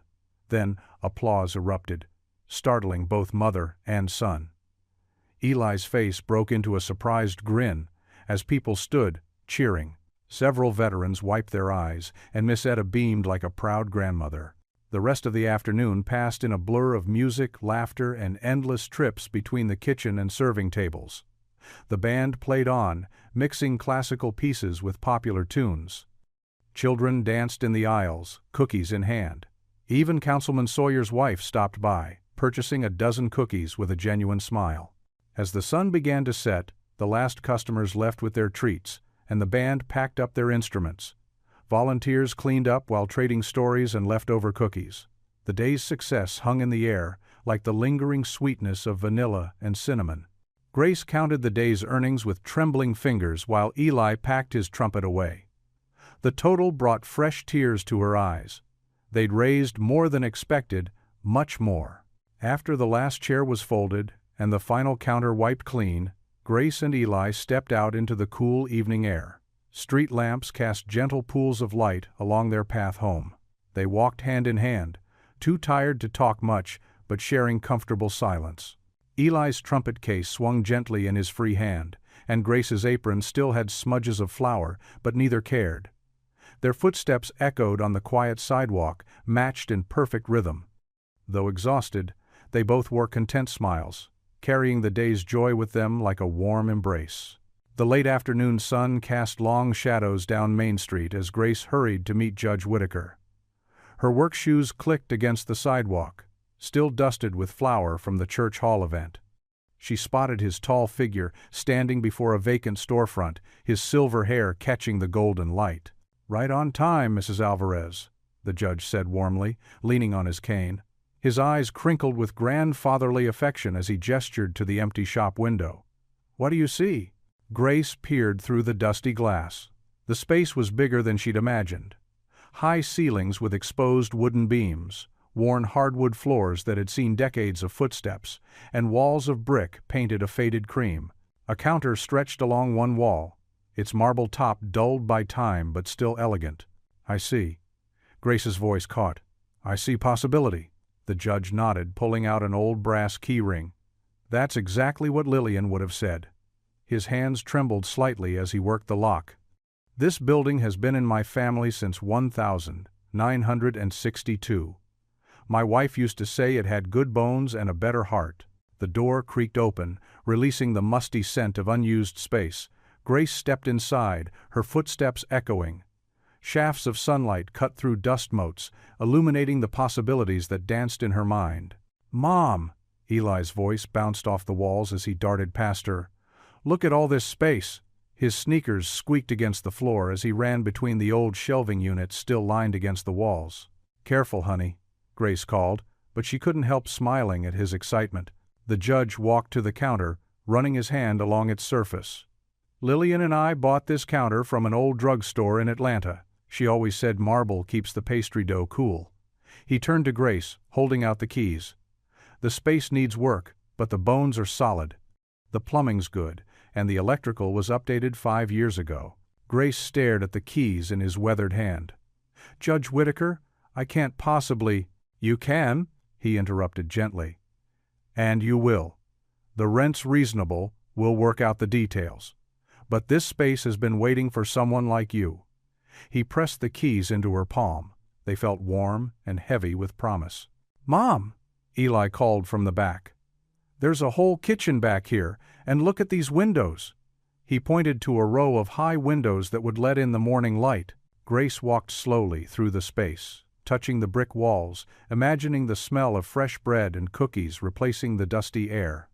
She could see it all: display cases gleaming with treats, comfortable chairs where elderly customers could rest, a counter where veterans could work with dignity. "The community needs this, Mrs. Alvarez," the judge said softly. "They need your kindness, your spirit. This town has been divided too long. Sometimes it takes something as simple as sharing bread to bring people together." Grace clutched the keys tighter, tears pricking at her eyes. She watched Eli dart between the shelves, his energy filling the empty space with life. He stopped at the front window, cupping his hands against the glass to peer out at Main Street. "Mom," he said, turning to her with shining eyes, "our name could be right there on the window." The judge chuckled. "Speaking of which," he pulled an envelope from his jacket. "The preliminary paperwork for your business license. My colleague downtown can help you file it properly." Grace took the envelope with trembling hands. Everything was happening so fast, yet somehow it felt exactly right. Like her mother's recipes finding their way back to her through Miss Etta's kitchen. Like the judge recognizing those same recipes from his wife's cookbook. Like all these scattered pieces finally coming together. "Judge," she started, then paused to steady her voice. "Why me?" He leaned on his cane, looking around the space with misty eyes. "Because you understand that a bakery isn't just about selling bread. It's about feeding souls. Lillian knew that. Your mother knew that. And you put kindness notes in cookie bags for children you've never met." He smiled. "That's exactly the kind of person this space has been waiting for." Eli had discovered a back room, and was calling out measurements, already planning where his homework spot would be. His voice echoed with possibility through the empty space. Grace stood in the center of what would be her bakery, keys pressed tight against her palm. Dust swirled in the sunbeams, and for a moment she could see it all so clearly: the warmth of ovens, the chatter of customers, the smile of elderly volunteers finding purpose, the pride of veterans learning new skills. She could almost smell the cinnamon and vanilla, hear the ding of the cash register, and the soft music playing. The judge watched her quietly, understanding in his eyes. This wasn't just about business. This was about healing. Healing a divided town, healing wounded spirits, healing her own doubts about belonging. Eli ran back to her side, out of breath and beaming. "Can we look at the kitchen again? I want to see where we'll put the big mixer." Grace wrapped an arm around his shoulders, holding him close as they both gazed around the dusty shop. Standing there in the golden afternoon light, she felt something she hadn't experienced in a long time, the sensation of being exactly where she was meant to be. The morning light streamed through the dusty windows of the empty storefront as Grace wiped down the marble counter. Her muscles ached from yesterday's cleaning, but her heart felt light. The space was slowly transforming from abandoned to alive.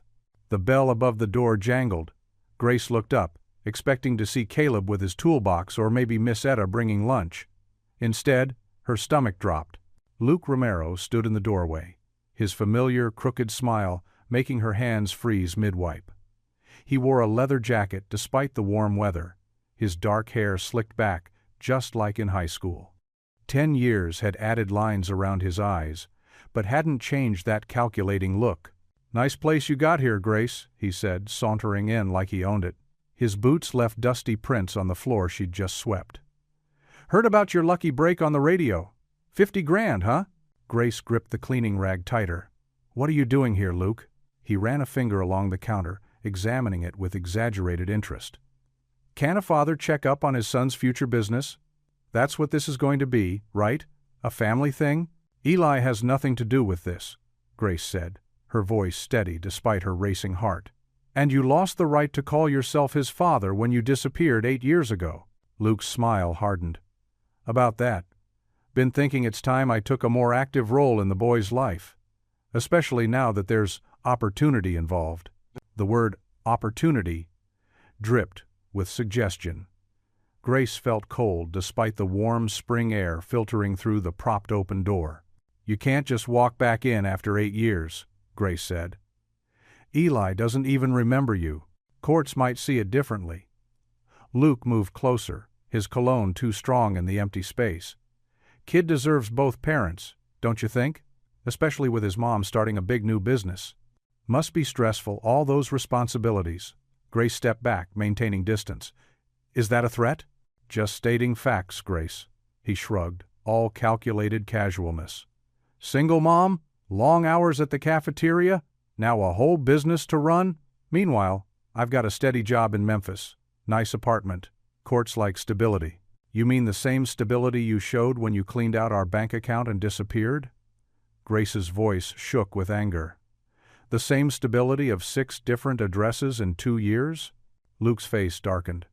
"Watch it, Grace. Things are different now. I've changed. The only thing different is you smell money." Grace shot back. "You don't care about Eli. You never did." He slammed his palm on the counter, making Grace jump. "You don't get to decide that. He's my son, too.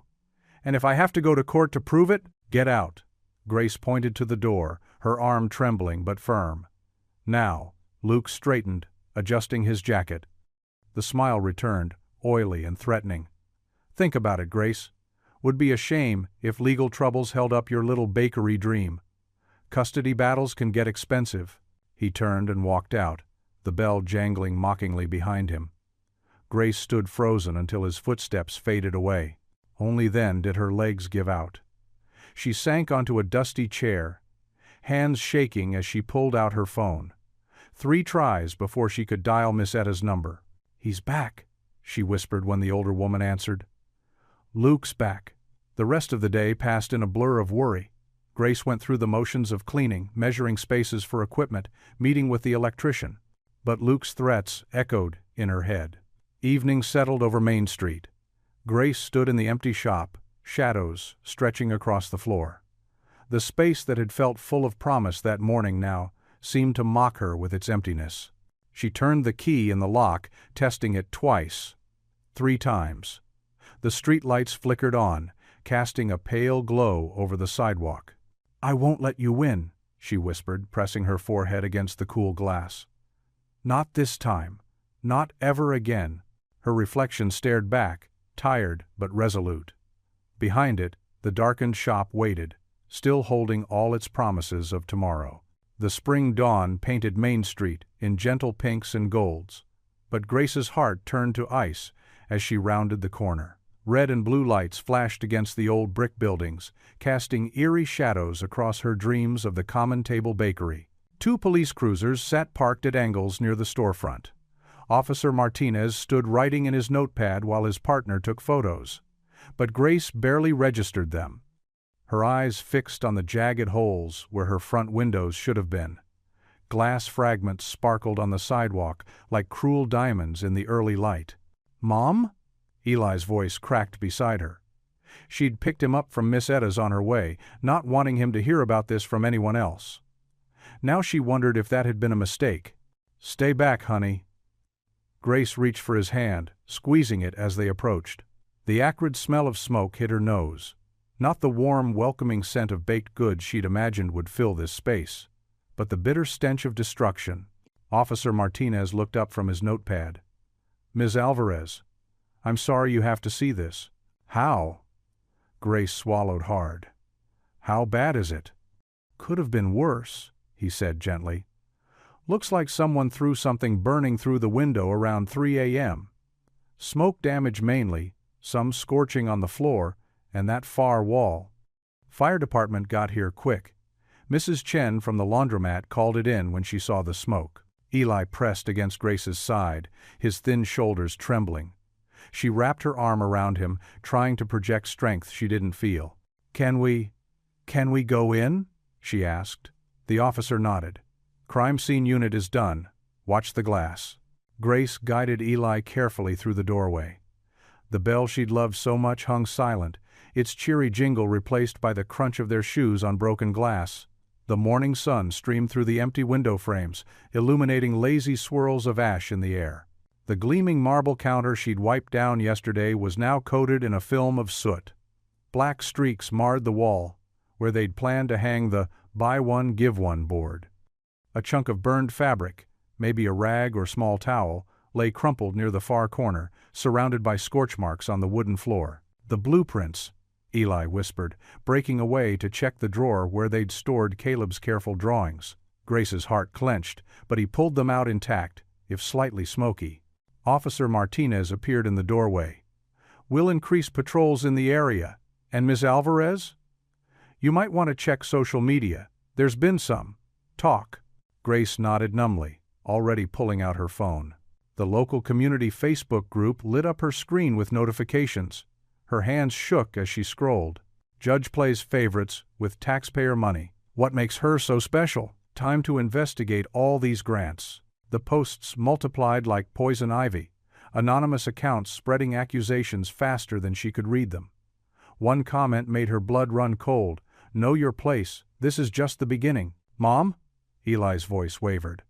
"What are we going to do?" Before she could answer, the bell managed a weak tinkle. Miss Etta stood in the doorway, her usual dignified posture rigid with anger as she surveyed the damage. Without a word, she crossed the glass-strewn floor and pulled Grace into her arms. "Lord, give me strength," Miss Etta muttered, "because if I find out who did this—" "The grant," Grace choked out. "The ethics review. This will make everything worse. They'll say what cowards always say when good people try to rise." Miss Etta cut her off firmly. "But baby, listen to me. Your mama faced worse than this. So did I. And we're still here."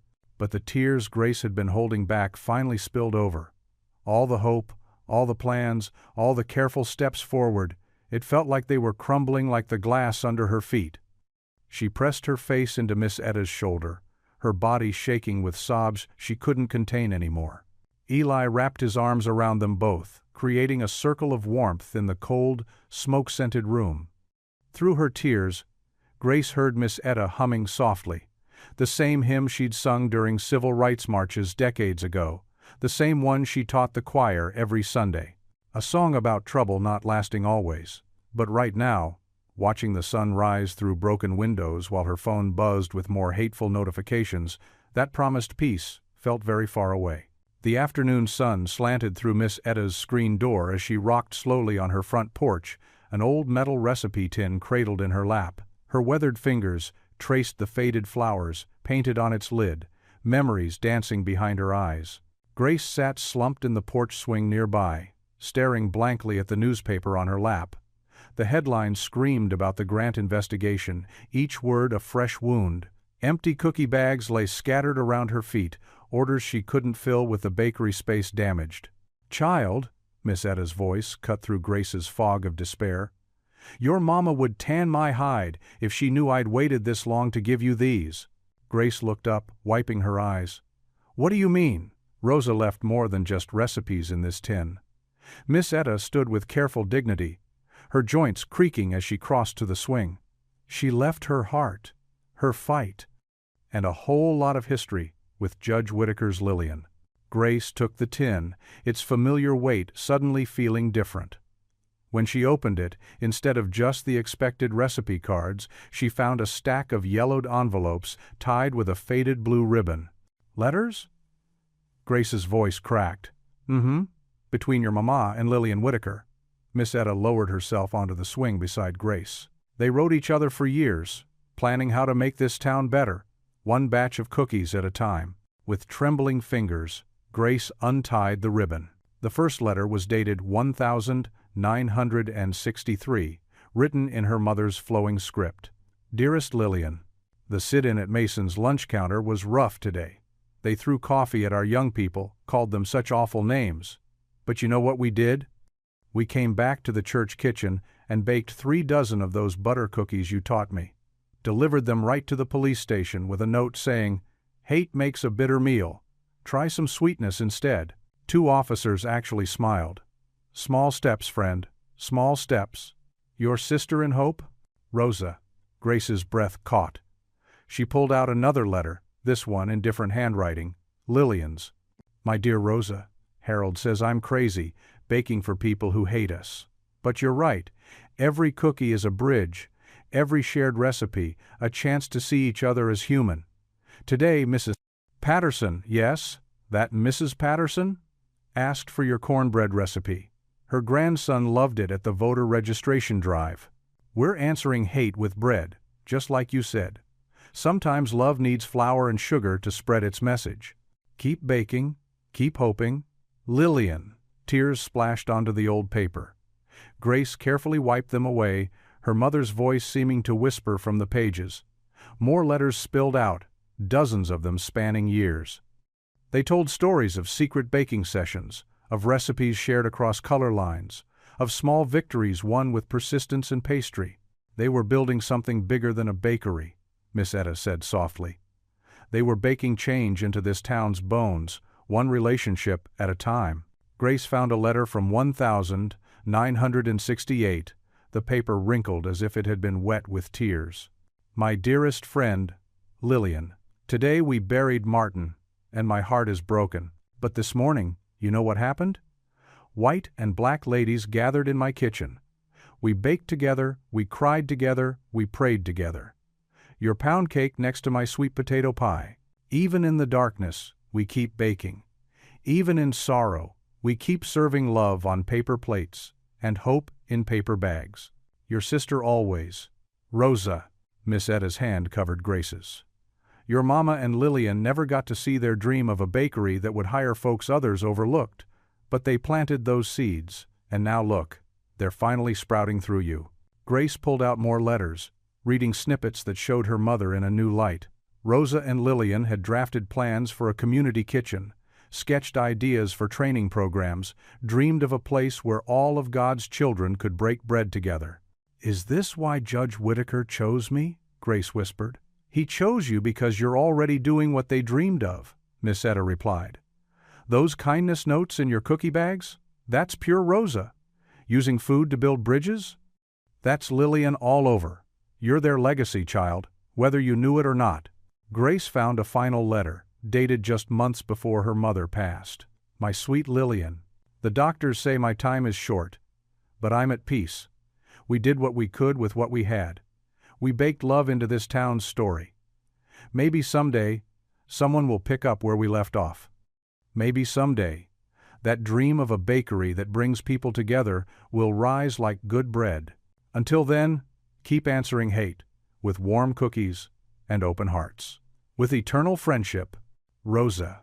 The setting sun painted the porch in amber light as Grace carefully retied the ribbon around the letters. Her hands had stopped shaking. The weight of the tin felt different now, not just full of recipes, but full of purpose, legacy, and love. Miss Etta squeezed her hand. Now you know, baby. You're not just fighting for a bakery. You're finishing what they started. Grace nodded, clutching the tin to her chest. I need to read more of these tonight. Take them home, Miss Etta said. Let their words feed your spirit. Later that night, Grace sat at her small kitchen table, the lamp casting a warm circle of light. Eli's trumpet practice drifted down from upstairs as she spread the letters out before her. One by one, she read each one, absorbing the courage, wisdom, and determination that flowed from those yellowed pages. The last letter she read was from Lillian to her mother. Dearest Rosa, someone spray-painted ugly words on the church last night.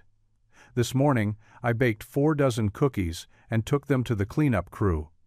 Black and white hands worked together, scrubbing away hate while sharing sweet treats. That's how change comes, isn't it? Not in grand gestures, but in small acts of everyday grace. In cookies passed from hand to hand. In recipes shared across kitchen tables. In refusing to let bitterness win. We keep baking, we keep serving, we keep loving, because love, like good yeast, only needs the tiniest start to transform everything it touches. Your faithful friend, Lillian. Grace looked up from the letters, her mother's recipe tin gleaming in the lamplight. The fire that had nearly gutted her dreams suddenly seemed small compared to what these women had faced. Their words had rekindled something in her spirit, something stronger than fear, more enduring than doubt. Her eyes, no longer clouded by tears, burned with renewed purpose. These letters weren't just history. They were a blueprint for courage, a recipe for resilience, and Grace was ready to follow it. The morning after Grace found Rosa's letters, Caleb's old pickup truck rumbled to a stop in front of the damaged bakery. His weathered hands gripped the steering wheel as he surveyed the broken windows and scorched walls. Behind him, 3 more trucks pulled up, each carrying veterans he'd called the night before. All right, men, Caleb said quietly, stepping out of his truck. We've got work to do. The veterans moved with military precision, unloading tools and materials.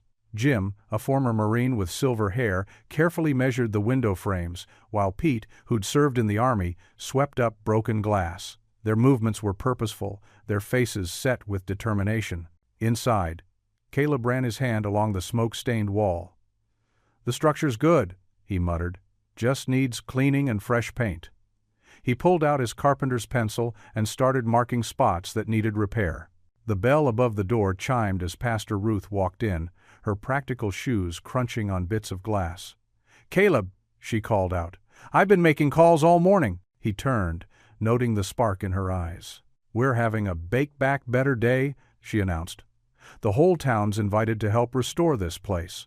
She held up her phone, showing a chain of text messages from neighbors offering supplies and support. Within hours, the sidewalk outside the bakery buzzed with activity. Mary from the hardware store arrived with paint rollers and drop cloths. The high school football team showed up in work clothes, ready to haul debris. Women from the church quilting circle brought cleaning supplies and determination in equal measure. Form teams of 3, Caleb directed, his quiet voice carrying authority. Windows first, then walls, then floors. Pastor Ruth set up a card table outside with a sign-up sheet and work assignments. Her phone kept buzzing with more offers of help. The flower shop sending arrangements for when we're done, she told Grace, who stood amazed at the growing crowd. And the lumber yards donating materials for new shelving. Miss Etta arrived with her famous lemonade, setting up a refreshment station. "Can't work without fuel," she declared, pouring cups for thirsty volunteers. The morning melted into afternoon as the community worked. Teenage girls scrubbed walls while their mothers taught them Miss Etta's cleaning secrets. Veterans worked alongside high school boys, showing them how to properly sand wood for new window frames. The air filled with the sounds of work and conversation, punctuated by occasional laughter. "Look at this," Pastor Ruth whispered to Grace, gesturing to the scene. "This is what community really means." Grace could barely speak, watching people she'd known all her life alongside others she'd never met, all working to restore her dream. Eli darted between groups, proudly wearing a tool belt Caleb had given him, carrying messages and fetching supplies. As the afternoon light began to soften, most of the major repairs were complete. Fresh paint covered the walls, new windows gleamed, and the floors shone. The scent of lemon cleaner had replaced the lingering smell of smoke. The bell chimed again. The workers turned to see Marla Kincaid in the doorway, her usual polished appearance slightly rumpled. Behind her, 2 men wheeled in her prized industrial mixer on a dolly. The room fell silent. Everyone knew Marla had been one of the voices speaking against Grace's grant. Marla cleared her throat, her eyes finding Miss Etta. "Miss Jenkins," she said, her voice wavering slightly. "I've been meaning to talk to you for a long time." Miss Etta set down her lemonade pitcher, waiting. "My father." Marla paused, swallowing hard. "My father was wrong to block you from the business association all those years ago. I've spent my whole life trying to be different from him, but maybe I've been just as bad trying to block Grace now." She gestured to the mixer. "This is the best piece of equipment I own. I'd like it to have a home here if you'll accept it." Miss Etta studied Marla for a long moment, then opened her arms. Marla stepped into them, tears threatening to spill. "Child," Miss Etta said softly, "the past is past. What matters is what we do today." Marla wiped her eyes and turned to Grace. "I'd like to help if you'll let me. I know things about running a bakery that could be useful. We could work together. Make something bigger than either of us could alone." Grace looked around at the freshly restored space, at the faces of neighbors who'd come together to rebuild it, at Caleb quietly showing Eli how to use a level, at Pastor Ruth's knowing smile. In that moment, she understood what her mother's letters had meant about answering hate with bread. Sometimes, the answer to darkness was simply to create more light. "I think," Grace said, taking Marla's hand, "there's room in this kitchen for all of us." The last rays of sunset streamed through the new windows, painting the walls in warm gold, as volunteers began gathering their tools and heading home. The mixer stood gleaming in its new corner, a symbol of unexpected grace and second chances. The afternoon sun streamed through the newly repaired windows, catching dust motes that danced in the air. Grace stood at the makeshift counter, her hands covered in flour as she worked the dough. Next to her, Marla Kincaid measured ingredients with precise movements, her professional demeanor softened by the flour dusting her usually pristine blouse.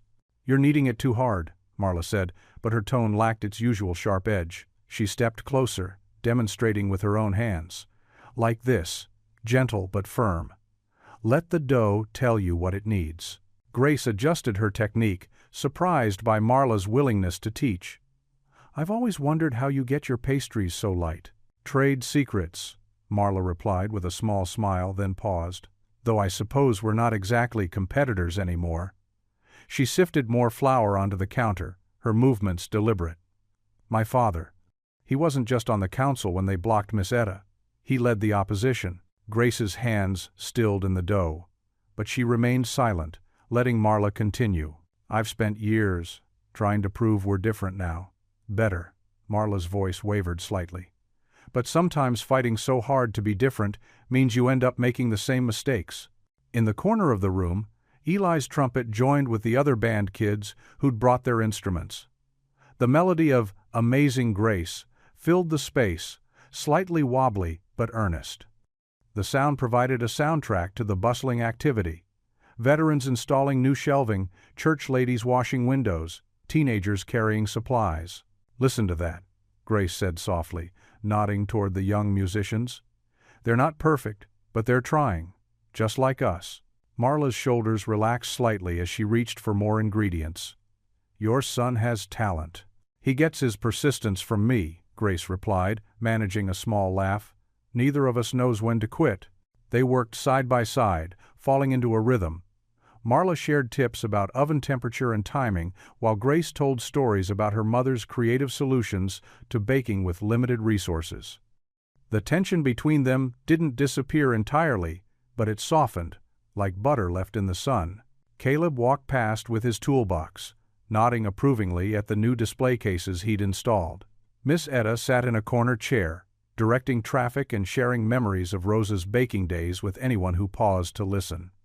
Pastor Ruth moved through the crowd with her clipboard, organizing the chaos into productivity. "You know," Marla said, as she demonstrated the proper way to crimp a pie crust, "I have an extra commercial mixer in storage. It's older, but it works perfectly." She kept her eyes on her work. No sense letting it gather dust. Grace's throat tightened. "Marla, I couldn't—" "You can and you will," Marla cut in, her businesslike tone returning. "Consider it an investment in the community." She glanced around the room, taking in the diverse group of people working together. "Besides, I've been thinking about offering some training programs, teaching basic business skills to folks who want to start their own food service ventures. Maybe." She hesitated. "Maybe we could collaborate on that." The band switched to a livelier tune, and someone started clapping along. Soon, the whole room was moving to the rhythm, painting, cleaning, and baking in time to the music. Eli's trumpet soared above the other instruments, more confident than Grace had ever heard him play. A delivery truck backed up to the door, and several veterans hustled to help unload donated supplies. The driver, one of Marla's regular suppliers, called out, "This one's on the house." Pastor Ruth added another item to her growing list of community contributions.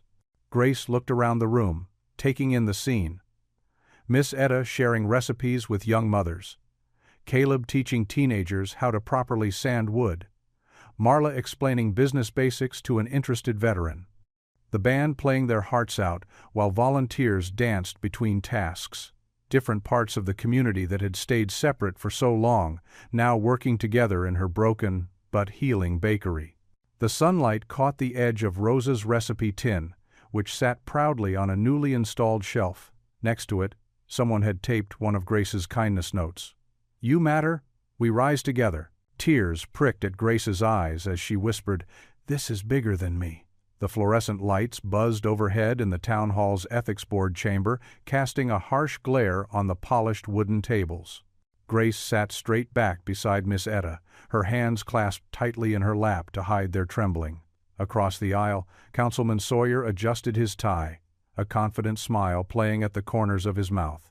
The 5 board members filed in, their faces unreadable as they took their seats behind the raised platform. Chairman Peterson, a silver-haired woman with wire-rimmed glasses, called the room to order with 3 sharp raps of her gavel. "We're here today to review complaints regarding the Lillian Whitaker Community Grant," she announced, her voice carrying through the packed chamber. "Councilman Sawyer, you may present your concerns." Sawyer rose smoothly, straightening his jacket. "Thank you, Madam Chairman." He turned to face the crowd, his practiced politician's smile in place. "This isn't about cookies or kindness notes. This is about proper procedure and fairness. Judge Whitaker awarded $50,000 of community funds without oversight or competitive review." He paced before the board, gesturing emphatically. Ms. Alvarez had no business plan, no professional experience running an establishment. The health inspector's initial report noted multiple violations in her temporary setup. This was a hasty, emotional decision that puts public safety at risk. Grace felt Miss Etta's hand squeeze her arm. In the rows behind them sat Caleb, still in his work clothes, and a dozen veterans who'd volunteered at the bakery. She drew strength from their presence. "Furthermore," Sawyer continued, "there are concerns about personal connections influencing this decision. The judge's late wife apparently knew Ms. Alvarez's mother through church activities. Is this how we want our town's resources allocated, based on old friendships and sentiment?" When Sawyer finished, Chairman Peterson called Grace forward. Her legs felt wooden as she approached the podium. The prepared speech in her pocket suddenly seemed inadequate. "Miss Alvarez, please share your perspective." Grace took a deep breath, remembering her mother's letters. I'm not here because of connections.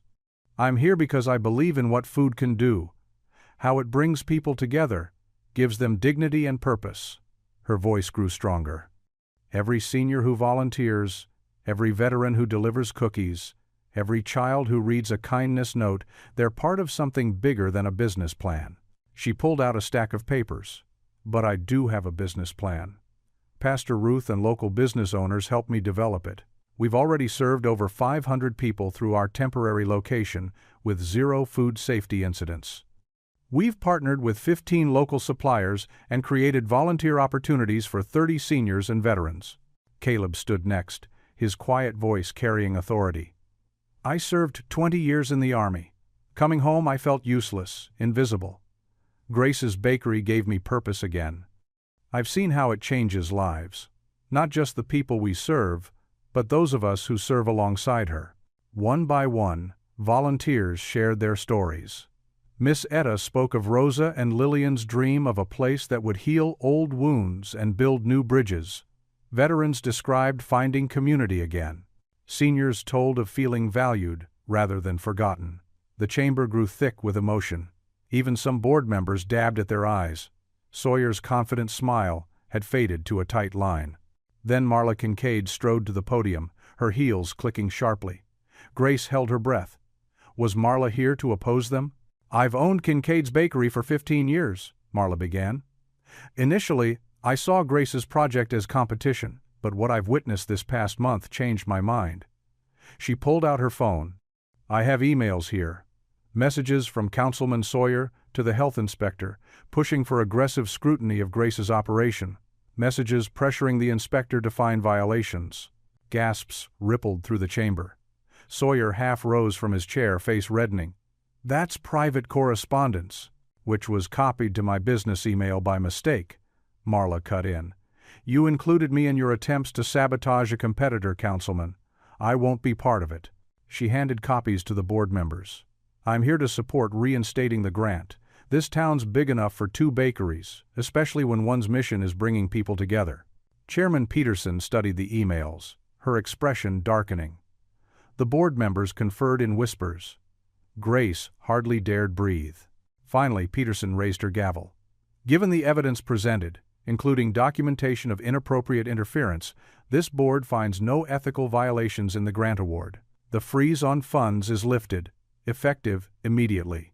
Ms. Alvarez may proceed with her project. The crack of the gavel was nearly lost in the eruption of cheers. Grace felt Miss Etta's arms wrap around her as tears spilled down her cheeks. Behind her, Caleb and the veterans were all standing, applauding. Even some board members smiled. Through blurry eyes, she saw Sawyer storm out, leaving his papers scattered across the table.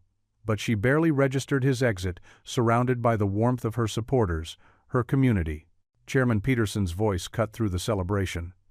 This hearing is adjourned, Ms. Alvarez. The board wishes you success in your endeavor.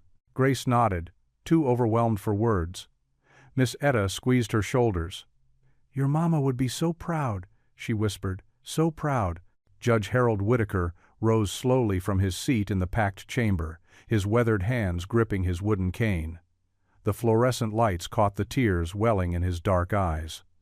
The room fell silent, watching this dignified man who rarely showed such raw emotion.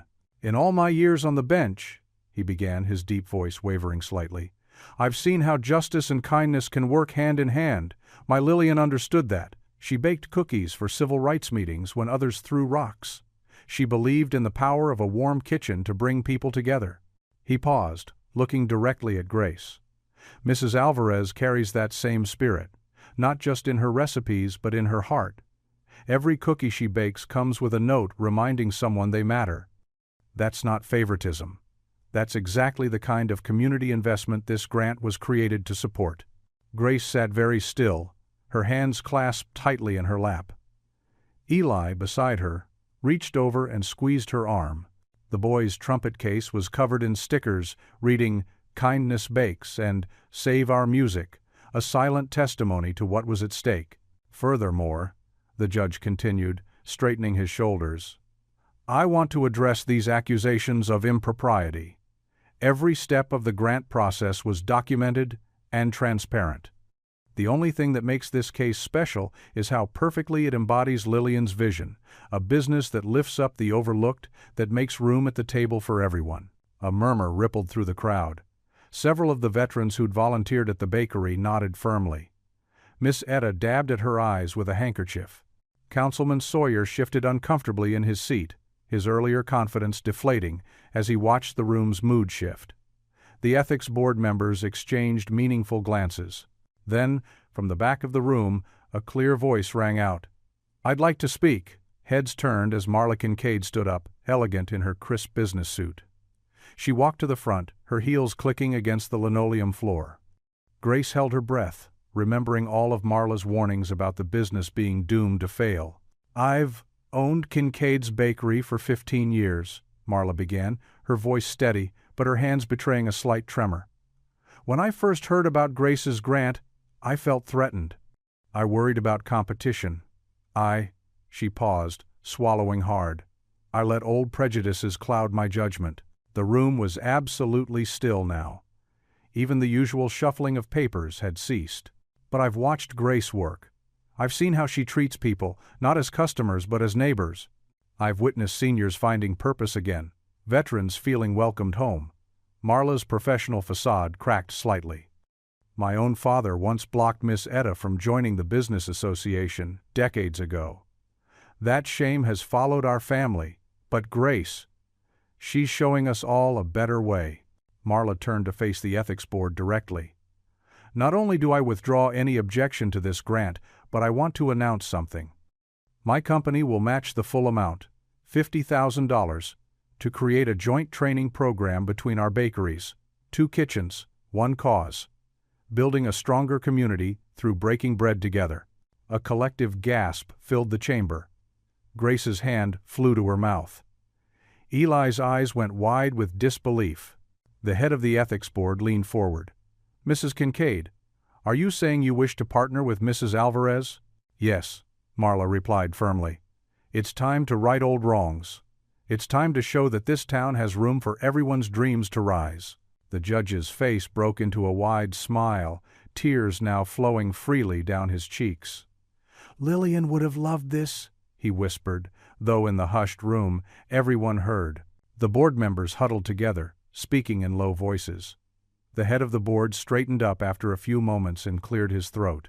"Given the evidence presented, including documentation of irregular pressure on our inspectors, and in light of this remarkable show of community support, this board votes unanimously to reinstate the Lillian Whitaker Community Grant to Grace Alvarez, effective immediately." The chamber erupted in applause. Eli jumped up, hugging his mother tightly. Miss Etta began humming what sounded suspiciously like "Amazing Grace." Grace stood shakily, making her way through the crowd to where Marla stood. The two women faced each other, years of mistrust and competition melting away in the light of this new beginning. "Why?" Grace whispered. "Because some things are bigger than business," Marla replied, her voice thick with emotion. "My father taught me to protect what was mine. Your cookies taught me to share it." Grace reached out and pulled Marla into a tight hug. Both women began to cry, not the quiet, dignified tears of before, but deep, healing sobs that spoke of old wounds finally being allowed to heal. The crowd respectfully stepped back, giving them space for this moment of reconciliation. They held each other, these two women who had started as rivals and would end as partners, their tears washing away the last traces of bitterness and fear. Around them, the chamber hummed with joy and possibility, with the promise of something new being born from the ashes of the old. The judge watched them, leaning on his cane, his face glowing with satisfaction. Eli picked up his trumpet case, the stickers catching the light. Miss Etta's hymn grew stronger, other voices joining in, filling the stark government chamber with the warm sound of hope. The early morning sun streamed through the gleaming windows of the Common Table Bakery, casting warm light across the freshly polished marble counters. The sweet aroma of vanilla and cinnamon filled the air as seniors in crisp aprons moved with purpose behind the display cases. Miss Etta, wearing her Sunday best beneath her baker's smock, arranged golden brown cookies with careful precision. Veterans in matching delivery uniforms gathered near the door, checking their routes on clipboards while trading friendly banter. Caleb, his silver hair neatly combed, organized the delivery boxes with military efficiency. Each package contained not just baked goods, but one of Grace's handwritten kindness notes tucked carefully inside. "Remember, folks," Caleb called out to his delivery team, "we're not just dropping off cookies. We're delivering hope, one package at a time." The school band had set up in the corner, their instruments gleaming. Eli stood among them, trumpet held close to his chest, watching his mother work with undisguised pride. Grace moved through the space like she'd always belonged there, her dark hair pulled back neatly, her eyes bright with joy as she greeted every person by name. Near the front window, a buy one give one wall displayed dozens of prepaid receipts, each representing a free treat for someone in need. Marla Kincaid stood nearby, explaining the concept to newcomers with genuine enthusiasm. Her perfectly styled hair and designer clothes contrasted with the simple apron she'd chosen to wear for the occasion. "When you buy a cookie," she explained to a young couple, "you can purchase an extra one that goes to someone who might need a bit of sweetness in their day. See these tickets?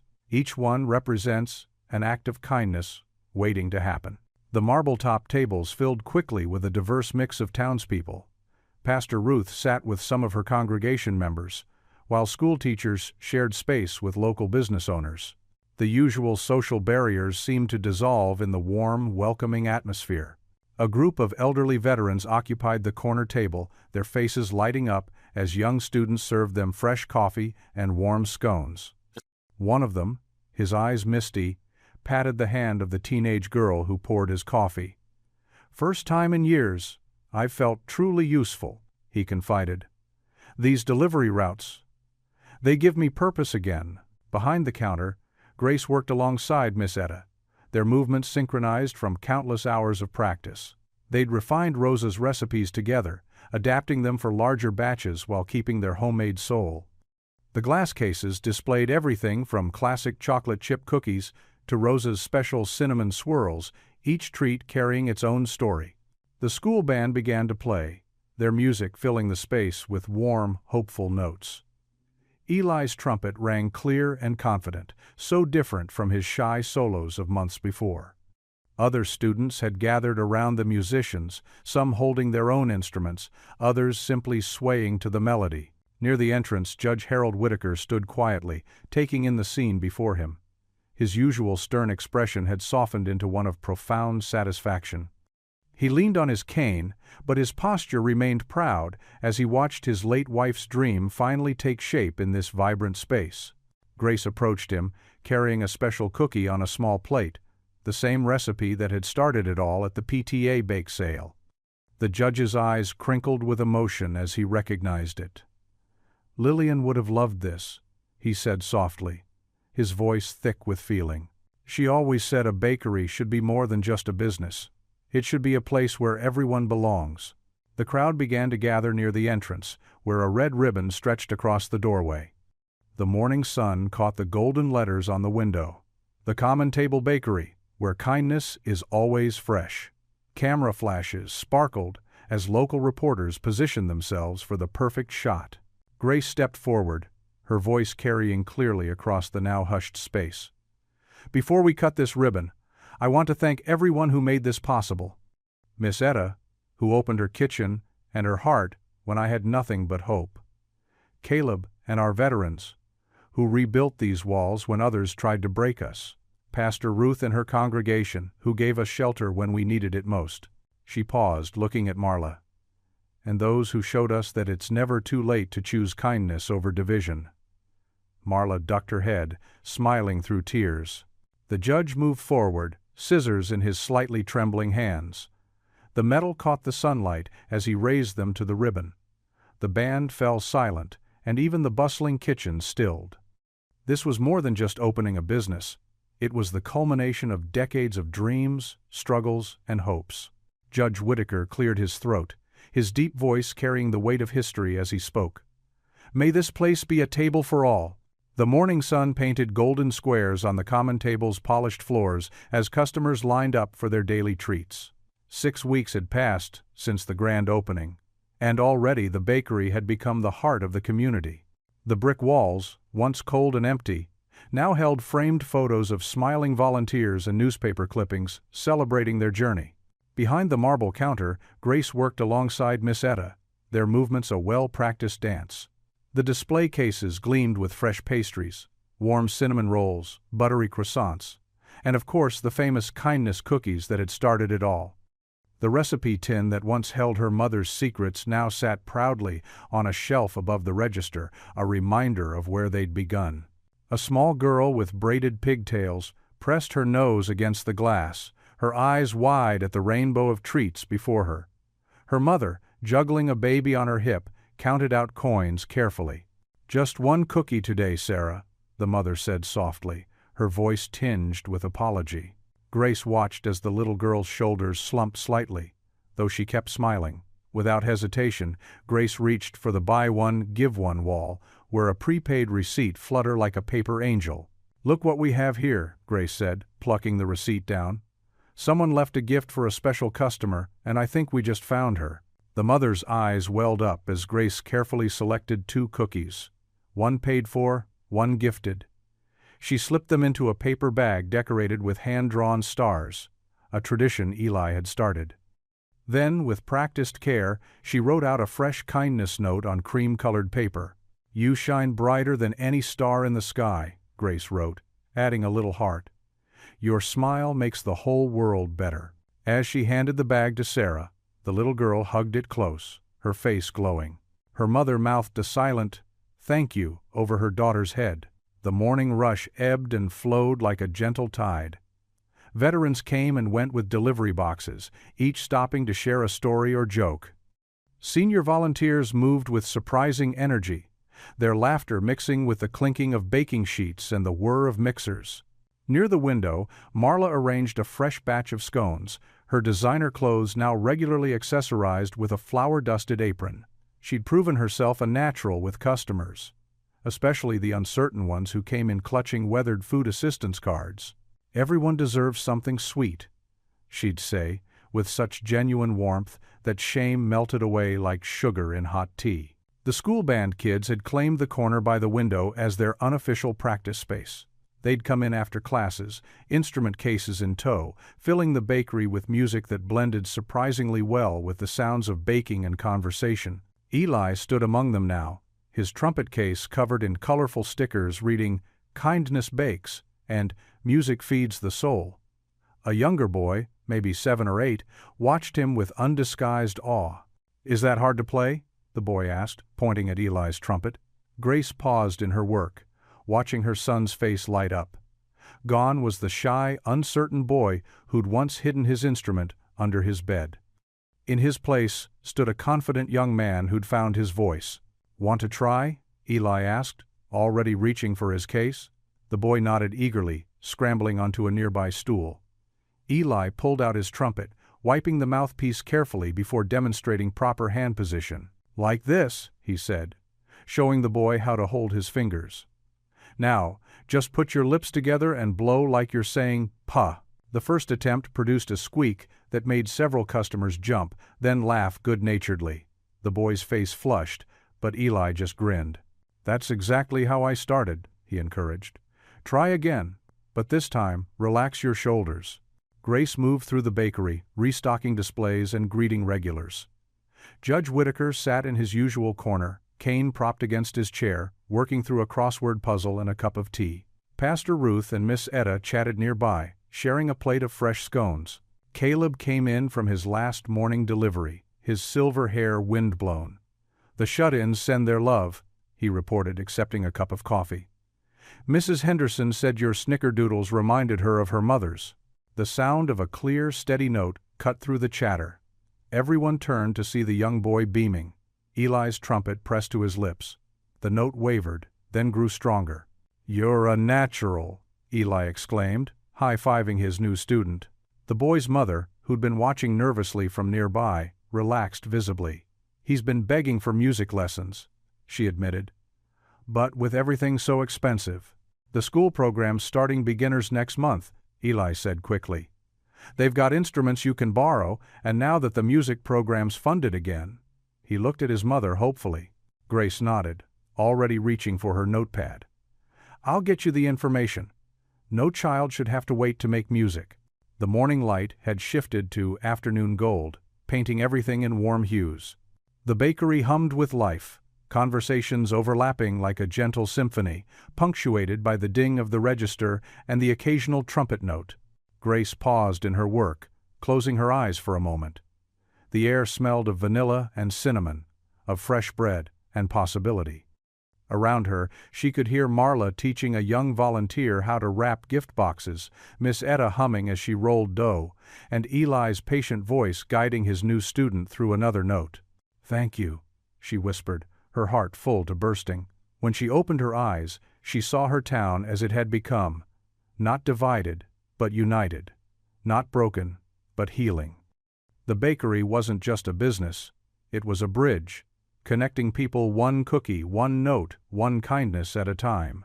Through the windows, she could see Main Street bustling with life, as if the whole town was humming along with them, full of newfound hope. What would you do if you were in their place?